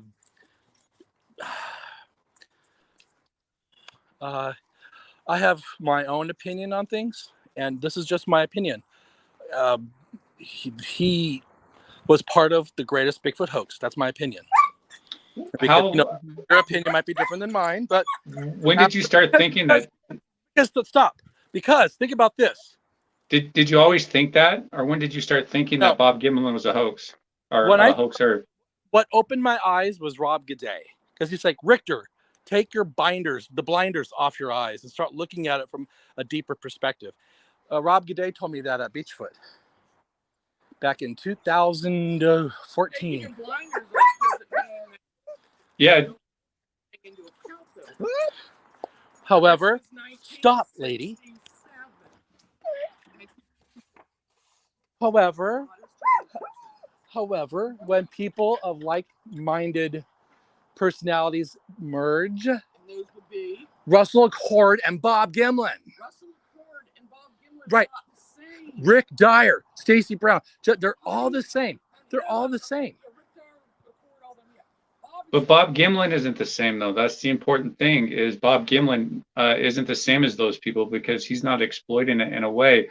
You might be projecting what Russell Accord is doing for himself, possibly using Bob Gimlin to, get these TV contracts and stuff. And maybe you are so upset with Russell because, or with Bob, because he's so attached to Russell. And when Bob, I think, is separate from Russell, and the issue that you have with Russell is separate from Bob, and you shouldn't not trust Bob and what he says because of your experience with Russell. I think Bob, isn't in the twilight of his time, is just trying to, just be a part of the subject. I don't think he's in it for the money or anything like that.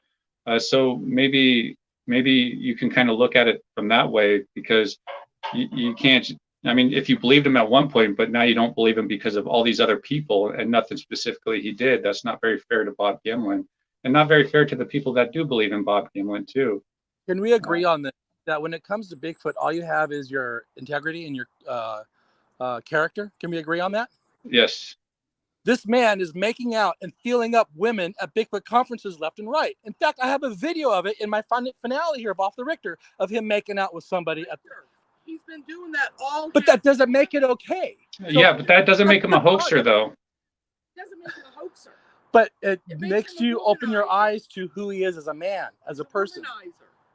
Well, he likes women, and women like him. And we all make excuses for people that we like. People like Bob Gimlin, so they think that's okay. Oh, well, you separate that his friskiness with the Patterson Gimlin film. They're two separate things, and I can see what you're talking about with how it's his character, or it defines his character, but I think it's not as easy as that. I think that. Let's take it down to the story. He says Patty turned and looked at him when he crossed the creek. And then in another video, he says Patty turned and looked at him when he was getting off his horse. How many different variations of the story from this 59-second film are we going to get? Well, it's 60 years ago almost, and he's in his 80s. So I can understand a slight deviant from a fact, because he was probably meaning Roger. When Roger went across the creek is when the Bigfoot looked. And he might have misspoke with some certain words, which we have to give him that benefit of doubt, because from what I've seen, there's no red flag, and it just, sounds more like you don't believe him just because of the people around him, and not so much the film itself, because the film itself is a whole. You have to separate the two. Yeah. Okay. You have to stop this. You associate person with this and this and this because of how this person treated you. You have to separate things. But that's my reality. Well, that's my perspective. And if you're asking what my opinion is on something, I'm telling you what it is. This is what makes sense to me. But you're generalizing it and putting a label on them that I don't think really applies to them. But you feel in your experience that it does because of your perception of them, and we respect that and acknowledge it. But I don't think it's the correct way and healthy way to go about it going forward, because there's no real correlation between the two. You are basing the man is Gimlin and Patterson Gimlin film on your treatment from Russell Accord. You have to stop doing that because of what Russell's told you. Can you hear Diane okay? Yes. Okay, good. Because of what Russell has told you, then you are basing all of your opinions about Bob on what Russell has done to you and what he has told you. We already know Russell's a liar. So why are you going and basing your opinion and your thoughts and your feelings about Bob and the film on what Russell has done and said to you? You shouldn't be doing that. Okay, sure. Things. I'll accept that for that right there. So to improve yourself, dear, I bet you guys are loving this. Yes, you have to understand that your can change based on information you receive. You're not looking for that information. I've made up my mind. The jury has already given the verdict. And therefore you're stuck. No. You'll never improve. you'll be free when you give up Bigfoot. That's my perspective. No, you're running from the problem. You're not addressing it. You're actually just deflecting it and not really addressing it. And it's going to come back in a different type of relationship or a different part of your life. No, please let me say just one thing. Because it's going to be hatred. No, it's not. I'm just saying, okay, regarding Bob Gimlin being a liar or not. Our friend, Ron Moorhead, told me he has caught Bob in a lie. And he wouldn't tell me exactly what it was. Well, what that lie is, so why do you and automatically assume it has something to do with the film? True? Yes. It could have been a lie about anything. Mm-hmm. But you automatically assume it's a lie about the film. That shows, don't answer, don't open that mouth. That shows that you are stuck in this opinion and you don't want to change it. You don't want to change it. Like where you're at with it right now. Because it frees me from these people. No, that has nothing to do with freeing you. If you need to No, know, then research it on your own. Look into it like a lot of us old people have done, okay? And I've come to my own conclusion. Back when we were talking to all these filmmakers, Disney and all of them, about the film and what could be done and what couldn't be done back then. Okay? Despite the environment in 1967, the fact that footprints were found in 1958. Five. Yeah. Five. No, it was 9 years. You talking about Jerry Crew? So, no, I'm not talking about Jerry Crew. Okay. You are stuck because you want to accept it as you see it. And you don't want to move from there. You don't want to move from there. And it has nothing to do with Bigfoot people. You don't like it that Russell was mean to you, which was a liar. Right. He was a liar. Took advantage of me, used me. But yet you believe Possibly use Bob Gimlin as well. Because of what your treatment and lies from Russell, you are projecting that onto Bob Gimlin when you shouldn't be. And that's a good friend you have right there now, Oh, Rictor. That is a very good friend. That's why I keep her around. Yeah, that's a very good friend to have right there. I mean, stay with her, and she'll keep you from all the bad people down in that area. There's no question about that now. But if it walks like a duck, quacks like a duck, it's not Bigfoot. No, it could be a platypus. So it could be something different that we don't really realize at the time. You weren't there. You weren't there at the film site, and neither was Russell McCord. Okay? And neither were any of those other people. So don't base your opinion about the film based on some guy that was really, really mean and is not a nice person. Yeah, that's a user, and it's not fair to Bob, and it causes issues with you, of emotional issues of dealing with these type of people, these hoaxers, and leaving the Bigfoot subject doesn't mean you're leaving all that behind. It's all still there. It's just just not addressed. Brent, I'm leaving the camera aspect of Bigfoot. Good. I'm not. Okay. I mean, if you're going to leave it, then stop talking about it and stop. Right. But if you really think that Bob Gimlin and Patterson hoax that, I do. You do. I do. But it's based on what? On what Russell has said. We could do a whole show about my reasons for thinking that. But the main reason is because of what Russell has told you. Yes, to me that was like So that was it. Something that has been researched and gone over with fine-tooth combs for 50 years, and throwing all that away just based on something Russell the liar told you. Who is his manager? But who's shown to be dishonest. So that's the important thing we have to establish, that he's already been dishonest to you once. So okay. Bob Gimlin has always been, and I love Bob. He's a woman. Oh, same here. God knows it's been like this all his life. And that's not okay, though. No, of course it's not okay. But he is also a hard-working man. He has worked so hard and tirelessly all his life to support his family. Okay, yeah, he's a womanizer. That's not right. But that has nothing to do with 1967 film. It has everything to do when it comes to his integrity in his word. If he's a liar, he's a liar. Okay, what if Rick Dyer suddenly had evidence of Bigfoot?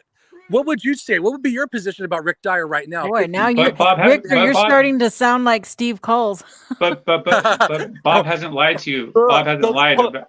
Hasn't lied. Yes, you are. You said Yeah. exactly what Steve has said before. Yeah, but Bob hasn't lied though. That's the important thing. And Well, we don't know if Bob has lied either. Okay, we don't know that. Yeah, but you know, we got to give could have Bob the already benefit of. altered his reality over these 50 years. Okay, so we don't know. It's always a possibility, yeah. And he doesn't want to be the person that takes Santa Claus away from people by saying it was all a hoax. Open. Yeah, but there's no evidence to support. 100%, and there are people who don't believe in the PNG 100%. That's okay. It makes that PNG film makes absolutely no difference to today. Nothing. It makes nothing. Some people hold it as their truth as to why they believe in Bigfoot, and some people it doesn't. Yeah, I don't care about the PNG film. That's not what makes me believe in Bigfoot. You know, about you, the PNG make you believe in Bigfoot? No, that's good. Good. Thank God. Same here. Same here. So I think you'll find, Rictor, that a lot of us don't even give a shit about the PNG. Bob it's fun to talk about. Like a great man, okay? Whatever happened, we won't ever know. We won't ever know. And he's going to go. Unless that documentary comes out that Russell says he filmed. Oh, well, if it happens, it happens. And until that happens, we don't know. But yeah, well, it is what it is. You know, people are going to hold the PNG to the high standards they've placed upon it. But I'd like to tell you, not everybody holds one dime to it, you know, either way. And I've because met Bob. We think there's much more out there to offer. There's much more. What makes me a believer is my belief in individual people who I've placed my trust in. Until they don't have my trust, I believe in their stories, their encounters. That's what makes me a believer. I don't believe in footprints. I don't believe in structures. I don't believe in any of that stuff because it can all be refuted. It can all be said that unless you're seeing the Bigfoot make the print, then it didn't then how do you know it happened? You know? You yourself said that you don't believe in the mid-tarsal break because we don't have a real foot to compare it to. Yes, exactly. So what if we're making all that shit up? We don't know. We really don't know. It's all just speculation and hope and thinking that all this is coming together into one big mess. We also have the potential evidence that is possibly real. You know, not that we're saying that it is real, but like Bigfoot's obviously going to leave tracks, so there's probably going to be some real Bigfoot tracks out there. You know, that type of stuff. So it's you know, it's one of those things. And we still can't explain why Bigfoot just disappears out of nowhere. There's one footprint, and then there's no other footprints. Well, this is why I try to tell people to develop the skills necessary to learn about the people that are presenting this evidence, because you can vet people out really quick by picking up subtle cues, and you can easily just move on from them because we all realize that this subject attracts people who want this for personal reasons, for personal health, for personal mental health, you know, because it helps them in life. Like how you got into the Bigfoot subject, Rictor. That's what all these other people are, and they just went down a path where, you know, it's what they need. Like they need this Bigfoot living in their backyard or something, because I don't know, maybe they experienced trauma earlier in their life and this is the only coping way that they can deal with it. I try to recognize those people and don't make those people the subject, as far as like that those people define the subject, and that's what all Bigfoot is it's just those people. And I think that's what you're kind of doing with your current mentality perspective towards the subject is that right there is those people that we shouldn't be focusing on. My current positions with people in front of the camera and speaking at conferences, you Bigfoot's real. Fuck you. That's what I say. Jeff Meldrum. That goes to everybody from Finding Bigfoot. Fuck you. So, but the good people that are out there in the woods and not having a that has nothing to do with them, because they're not in front of the camera telling you Bigfoot's real. Subscribe to my channel, buy my book. Hey, I'm going to be at the International Bigfoot Conference. Come by my table. Fuck you. Fuck you. It's about you. It's about Shelley Covington, Montana. It's not about Bigfoot. That's where my problem is with all these egos, all these people. They're all stroking each other and giving each other a high five on the back. Yep. What have they brought to the table? Nothing. Not much. Nothing. Not much. You know, so it's just so that's why people, we put them on the entertainment side of the subject. That's why there's not much of a difference between hoaxers and researchers. The bad researchers I'm referring to, not all researchers. LARPers. LARPers. There's not much of a difference between LARPers and hoaxers because they're cut from the same cloth. They are, yeah. It's funny, and some of them you can pick out right away. Other people you have to let them show themselves. You know, so that's my problem. If some innocent, normal bystander, typical citizen were to come up to me, hey, Richter, I want to tell you about my Bigfoot sighting. I'll listen, like I did with Chris Lindsay, that guy that came up to me at Beachfoot, but I'm not gonna scrutinize them, mock them on camera on my show. Well, I don't do the show anymore, but I would never do that. People would message me videos from grandma, grandpa, and I'm like, they're not the egos that I eat for breakfast. Right. Give me something from Matt Moneymaker. Give me something from Matthew Johnson. You know, Steve Isdall, David Politis. I'm going to jump on that like a horse. You know, but I'm not going to go. I'm not going to go after small time people. Oh, that's good. I'm not someone's weapon anymore. I was Russell Accord's weapon. I'm not his weapon anymore. I'm not his tool. You're your own man now, and that's the good thing is you get to restart your investigation. Diane just said something. What was that, Diane? You haven't done anything on David Shealy. I don't know who David Shealy is. Wait a minute. You know all these bad people. Who's David Shealy? David Shealy lives in the Everglades. Have you heard of David Shealy, Nikki? Google him. He's a big hoaxer. Oh, wow. Well, I don't think I have. Oh, I can't. Well, there's a lot of hoaxers in this subject, and it's good that we talk about them every so often to make people aware so they can have examples that this does happen. But you know, it's good to have other stuff in the subject, you know, like the boots on the ground research and stuff like that. Because I like to try and balance stuff out. Like I like to try and educate about hoaxing, but I also like to go out and try and find evidence and do online research and do all that fun stuff. How do you think my show started? You know, I was just so sick of seeing the same damn pictures coming up and popping up online over and over and over again. And we all have already disputed many of those photos. But all the newbies who come in right away attach themselves to these photos. Oh, that's a great photo. And that's what I saw. And this is how. And it just gets carried away. And, it just, you know, somewhere. I was tired of always pulling up my photos and saying, look, here's your proof. This is a plyboard cutout that's in the woods. And here's the picture of the guy taking a photo next to it. And it didn't happen yesterday. It happened 3 years ago, you know? And every 6 months, that stupid Rick Dyer tent photo keeps it popping up. And all that's fake. You know, Rick's come out completely now that all of that, the whole lot, everything's fake. Yeah. So, you know, the time is changing really for us it's talking about these hoaxers isn't so taboo, and it's where you don't get so much anger anymore, you know, and I think it's important of how we talk about them as well. But again, you know, with you, Richter, I think you should probably get away from those hoaxers and just focus more on the good people that are out there, like Diane there, and geez, Oregon's so many good people out there, and I, you know, we're gonna all meet up this summer sometime, and we're gonna go out and do some Bigfooting and enjoy the subject, because it's really not just about Bigfoot itself, but the people that you're out there with too, and the memories that you make with them.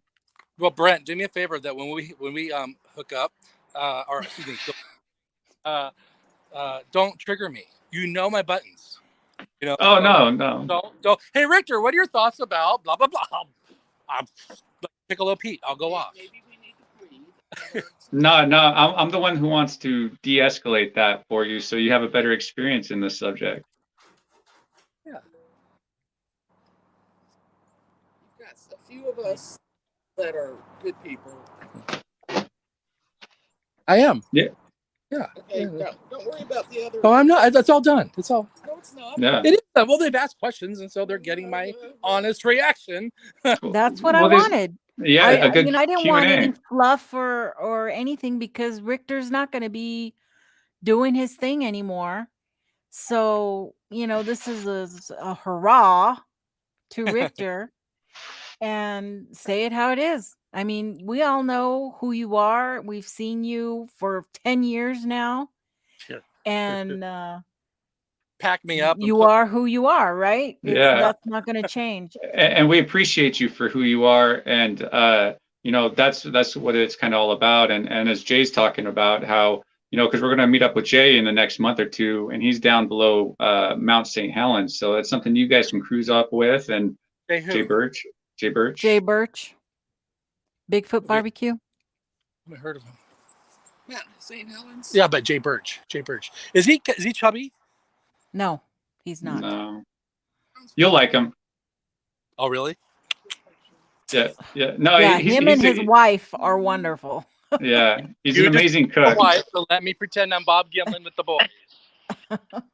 Hey there, good look. Come on over here. Look who's talking about. And yes, Anita, when you're feeling a lot better, we're gonna go out and do a lot of bigfooting. It'll be a fun year this year, and she's going through chemo right now, and so we all need to send her some good positive vibes too. So, who's going through chemo? Anita.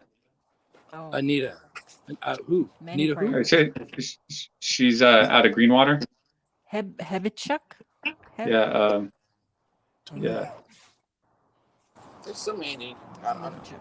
Yeah, she's a sweet lady. She's a great person, and that's what it's all about. It's surrounding yourself with these good people and having the good experiences with them out there versus dealing with hoaxers and liars and all those attention-seeking people. Because man, they get old. It gets old dealing with those people, and that's why people like Anita and all these other people, are really good to hang out with, and it's a joy, and they make the subject more enjoyable. And you might not have the same beliefs as everybody, which is cool because we, there's no information about the subject. So we have to understand that we're going to have different beliefs, and we have to respect that. And as long as we're not force feeding it to everybody, like forcing you to believe it or forcing you to do certain things, it's all good, believe what you want, and let's just go out there and have fun and see what's out there. Okay, folks, if you have questions for Rictor's, now's the time. Put your questions in the chat, all caps, so I can find them. And I'm single, 6 foot, Italian, 50 years old. My age range is between 30 and 50.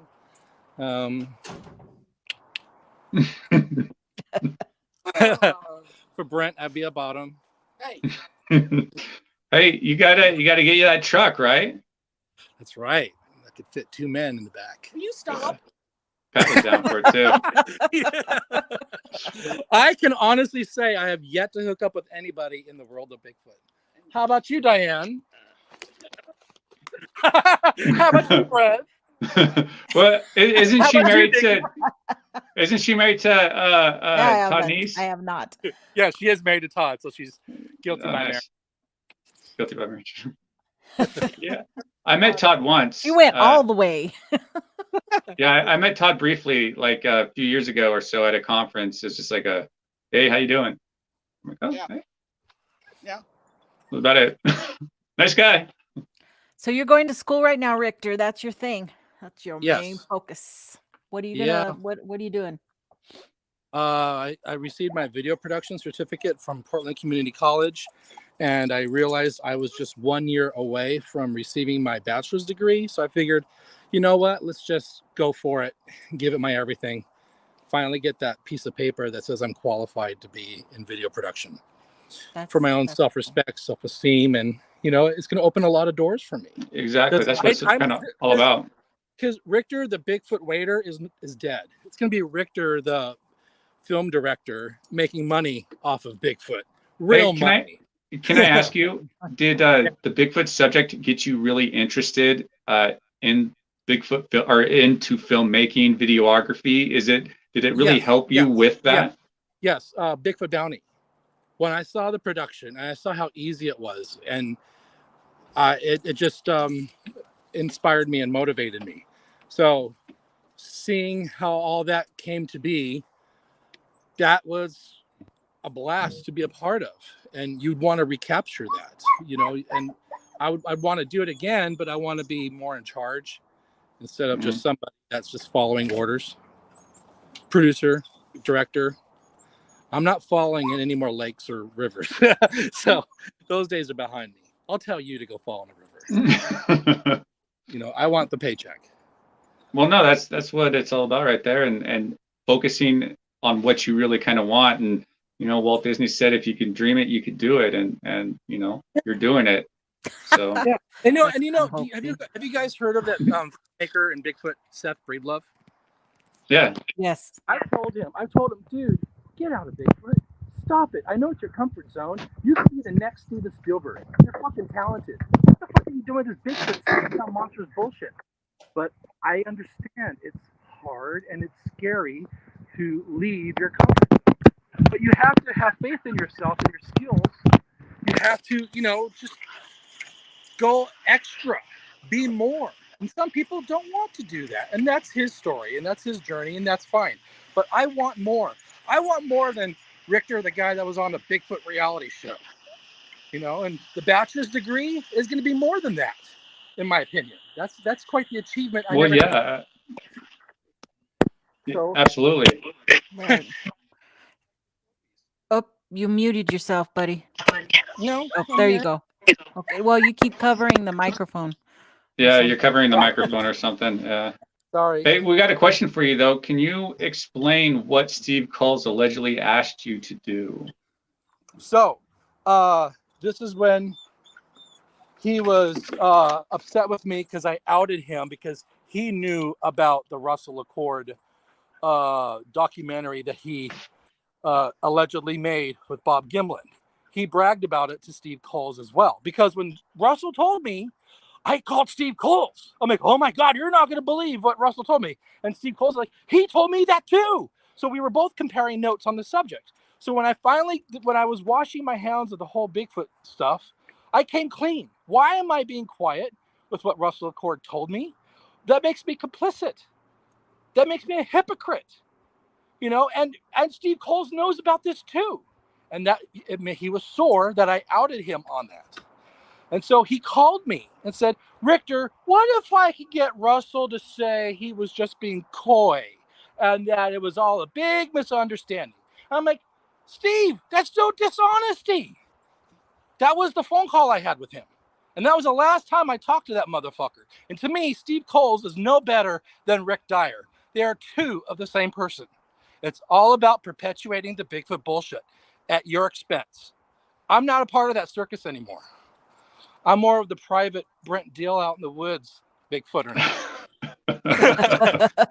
I'm glad I can inspire. Bramdorf wants to know, has Rictor been to the Bigfoot trap in the Applegate in Southern Oregon?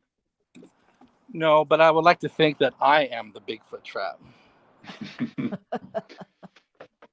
It's a good way to serenade the big guy to have him come in and, hey, maybe you're the key. Sign me up. Yeah. Hey, Mr. Moose, I know you're out there. Thank you for subscribing. I appreciate it. Oh, why are you crying? Here's the next one. Does Rictor think Ron faked Sierra sounds? I told Ron Moorhead to his face that I consider his Sierra sounds more credible than the Patterson-Gimlin footage. Only because we have yet to have somebody come out and duplicate those sounds perfectly, and no one has. So, well, they have, but it's more after the fact. You can easily mimic something if you can practice it and have time to do it. So there are people who can mimic the Sierra sounds now, but again, that's all after the fact, after they've heard the recordings. There's nothing before it like that beforehand. Now, also with my recent little documentary that I made, that won Best Editing Award here in Oregon for a film festival, the Justin Spear and his wife, Tracy, their story, and the sounds that she heard out in the hike. And she's not a Bigfooter. She laughs at her husband about it. And she heard she heard those same sounds out in the woods in Washington. So now she's open to the idea of Bigfoot being real, because when she heard the Ron Moorhead Sierra sounds at a Bigfoot conference, the hair stood on her arms. That's what I heard. So to me, that lends a lot to the Sierra sounds being real. So Lockbit How do we says- make paint casts the required standard? Add food coloring. Yeah, it was just food coloring. Make it a standard. Yeah, but you know what? I asked Dr. Dissatel about that. He goes, it's a good idea to add food coloring to your cast mix because white washes out details you might miss. Color will bring out more detail. And that That's was a good point. So take that. Rictor, is there anyone you wished you had made fun of before retiring? No, I think everybody got what they deserved. Using their content against them was a pleasure, and I'm glad I was able to devote 4 episodes to Steve Isdall because I believe I had an effect on him because he started to change his vernacular and telling people to go out and beat up Bob Gimlin and Cliff Barrickman. You don't do that. Mm-hmm. You know? And saying Bobby Short, Diane's best friend, was murdered. Remember that? Yeah. So Mhm. that was a major no. So no. Yuck. Here's a question from Central Florida Bigfoot. As a filmmaker, what do you think about the camera work in the PG film? Oh God, here we go. It It was to the point. From a filmmaker point of view, it was brilliant. Shaky, rough, just to get stabilized to the point where you can say, okay, turn. And then Bob Hieronymus turns and continues to stride away. And that's the end of the film. I think that was brilliant. From a filmmaker point of view, without Richter's polluted opinion thrown in. Nice. But yeah, I mean, even today, Diane and I were we were looking at a log. I'm like, my God, we could film somebody in a costume, walk behind that log, and we could be all shaky, and it'd be just as effective, if not better. But we're not hoaxers, are we? Well, you also have the other things to associate with the PG film too, which is like the prints and the previous reports that were sent them down there, and so there are other factors to take into account. So good to be open-minded. Did you hear Diane? No. I said, don't be sanctimonious.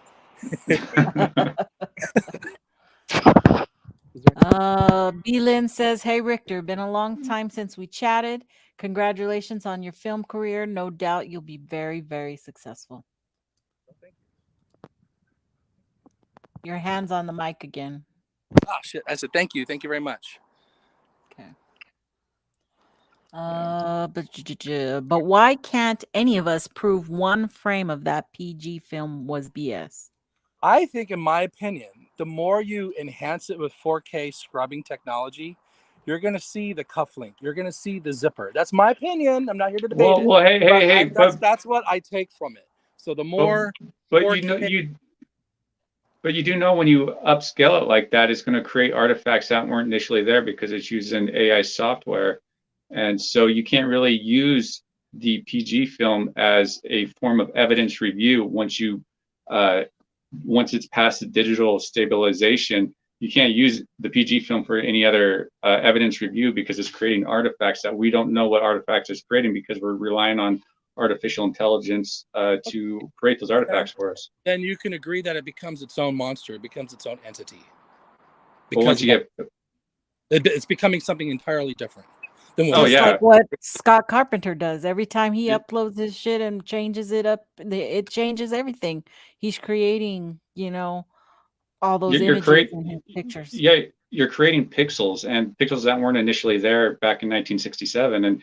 And so that's why the 4K version or some digitally enhanced version, I always throw those out. They look nice from a distance, but once you start zooming in, you start seeing what looks like cufflinks. You start seeing things that don't look natural, and that's because it probably doesn't, because the software wasn't very good at doing what it's supposed to do. It's getting better, and with video, it's incredibly difficult to upscale something, especially something from 1967.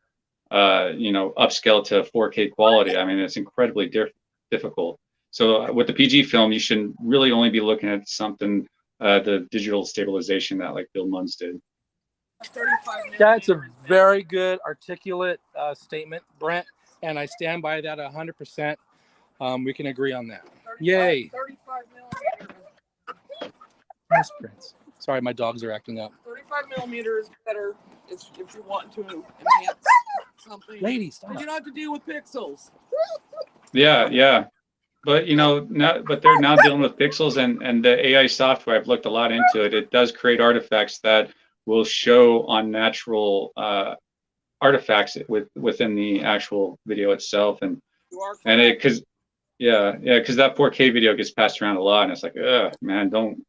Because some people actually stopped their Bigfoot search and journey because they are like, oh, it looks so fake, and it's like, sorry.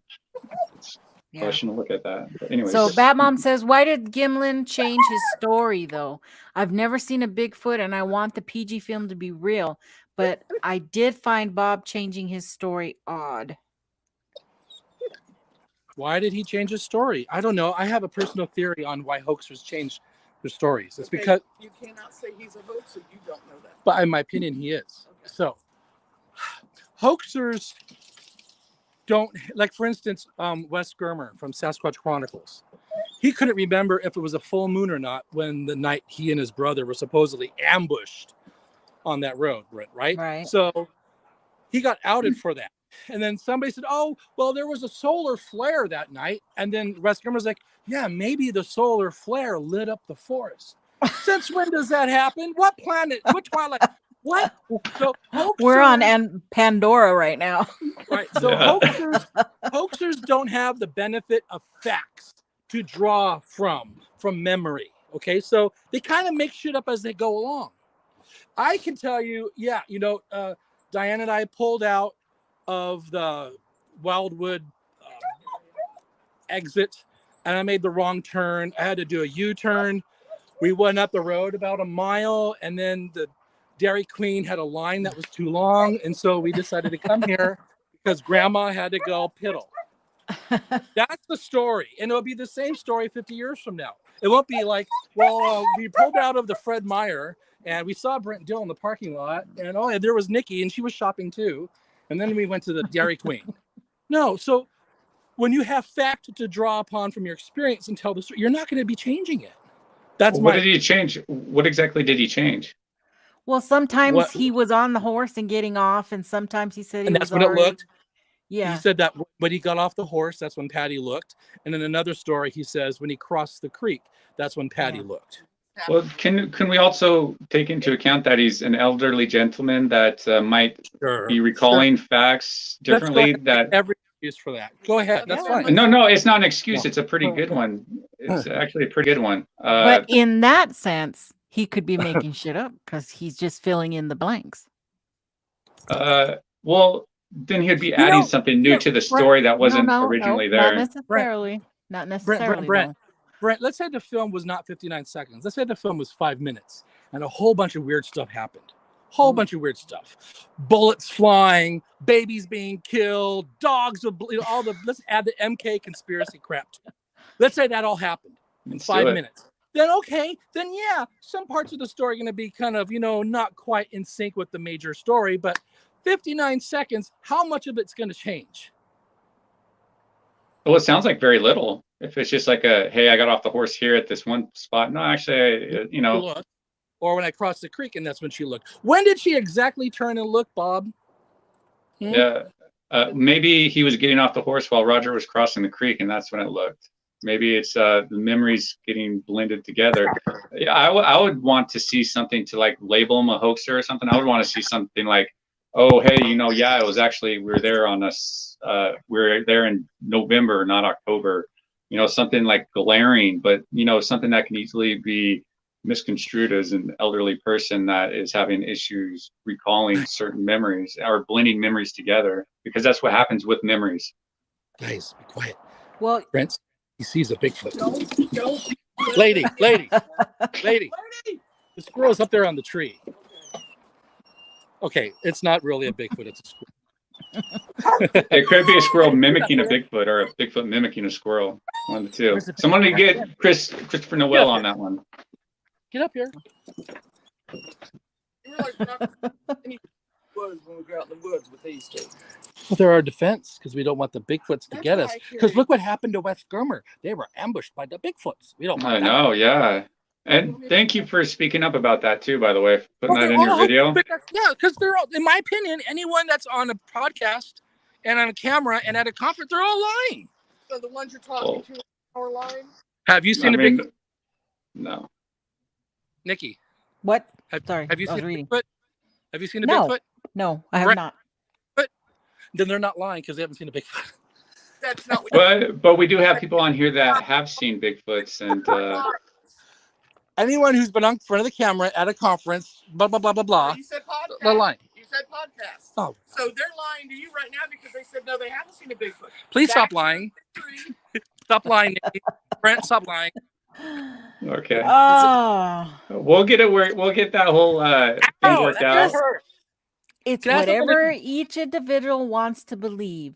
It's everybody's opinion. It's all speculation, and it's okay keep if saying I it's don't belief- believe in the it's belief PG based. film. I'm only 70% on it. The other is there's a lot Thank- of things I find wrong with that film, and that's No, okay because okay. that's my opinion.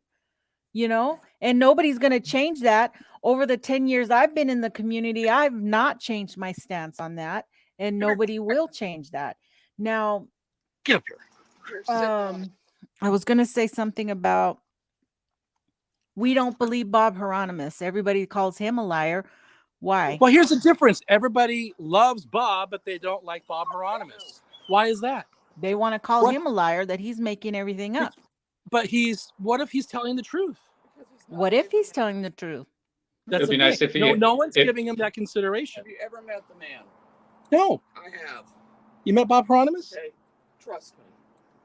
That's why you want to investigate the people that are making these claims as well, even the ones that are against for Right. Bigfoot, like with Bob I Hieronymus. think 'Cause Bob Hieronymus walks like him. yeah, Walks like you know, Daddy.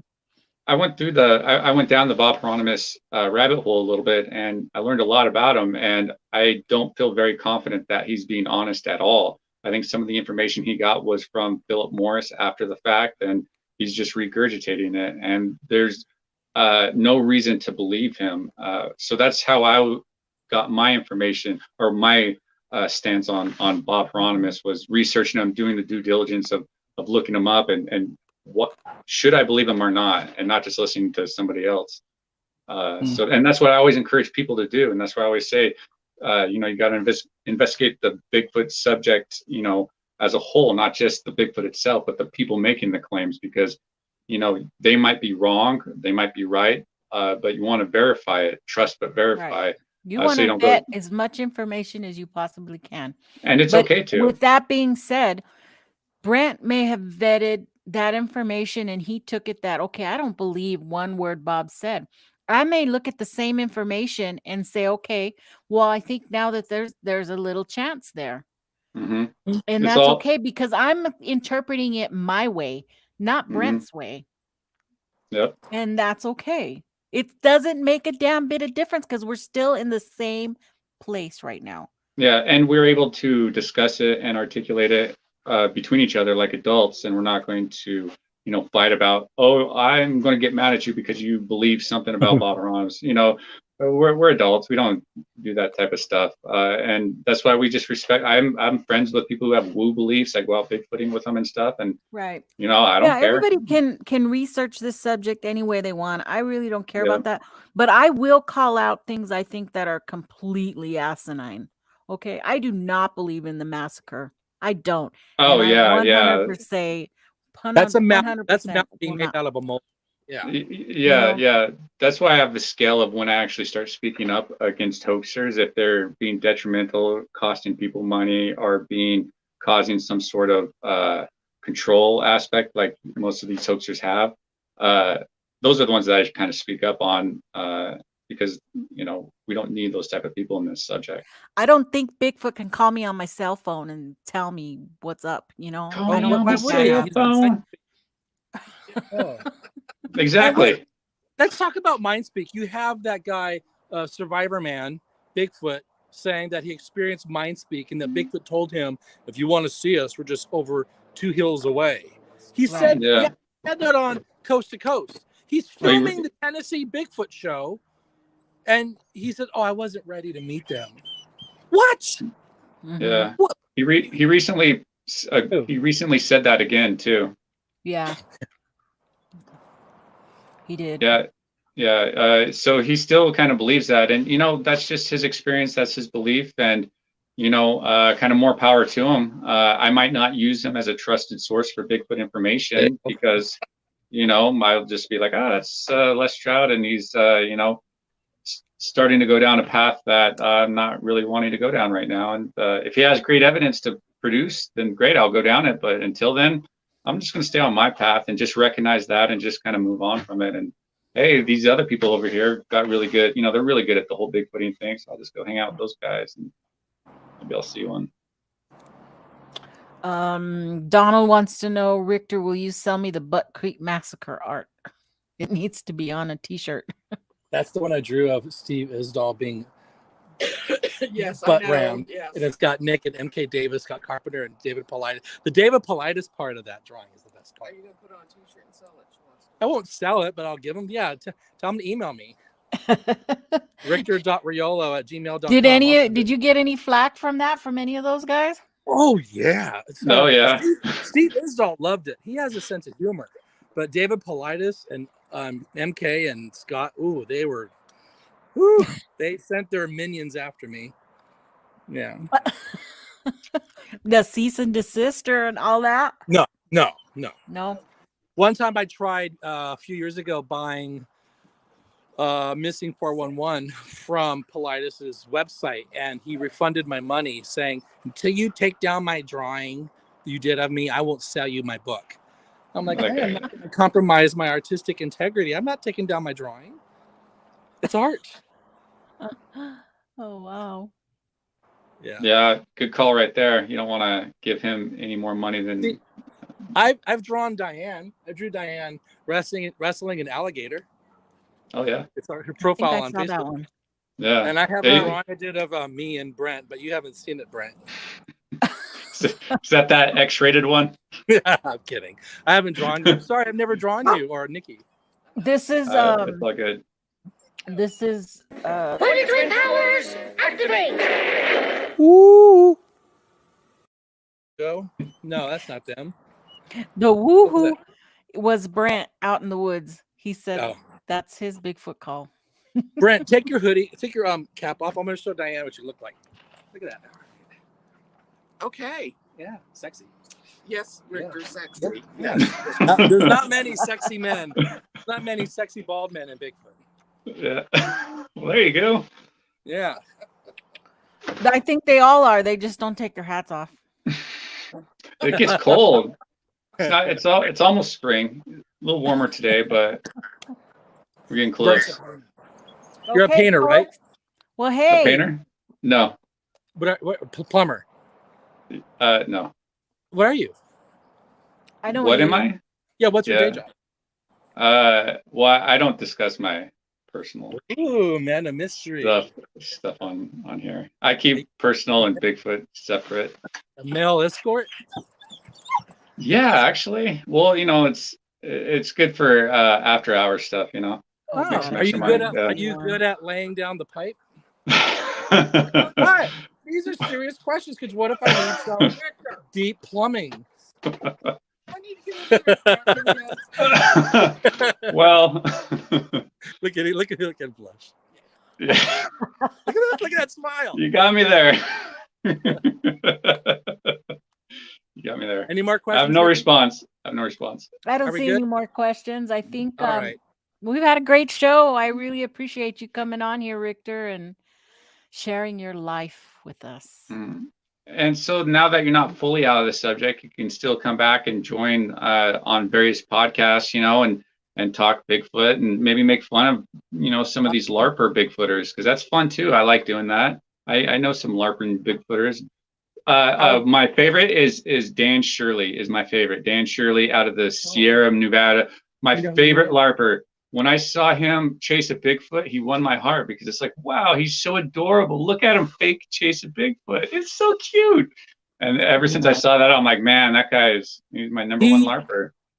I was gonna roast him on my show 5 years ago, but I felt sorry for him.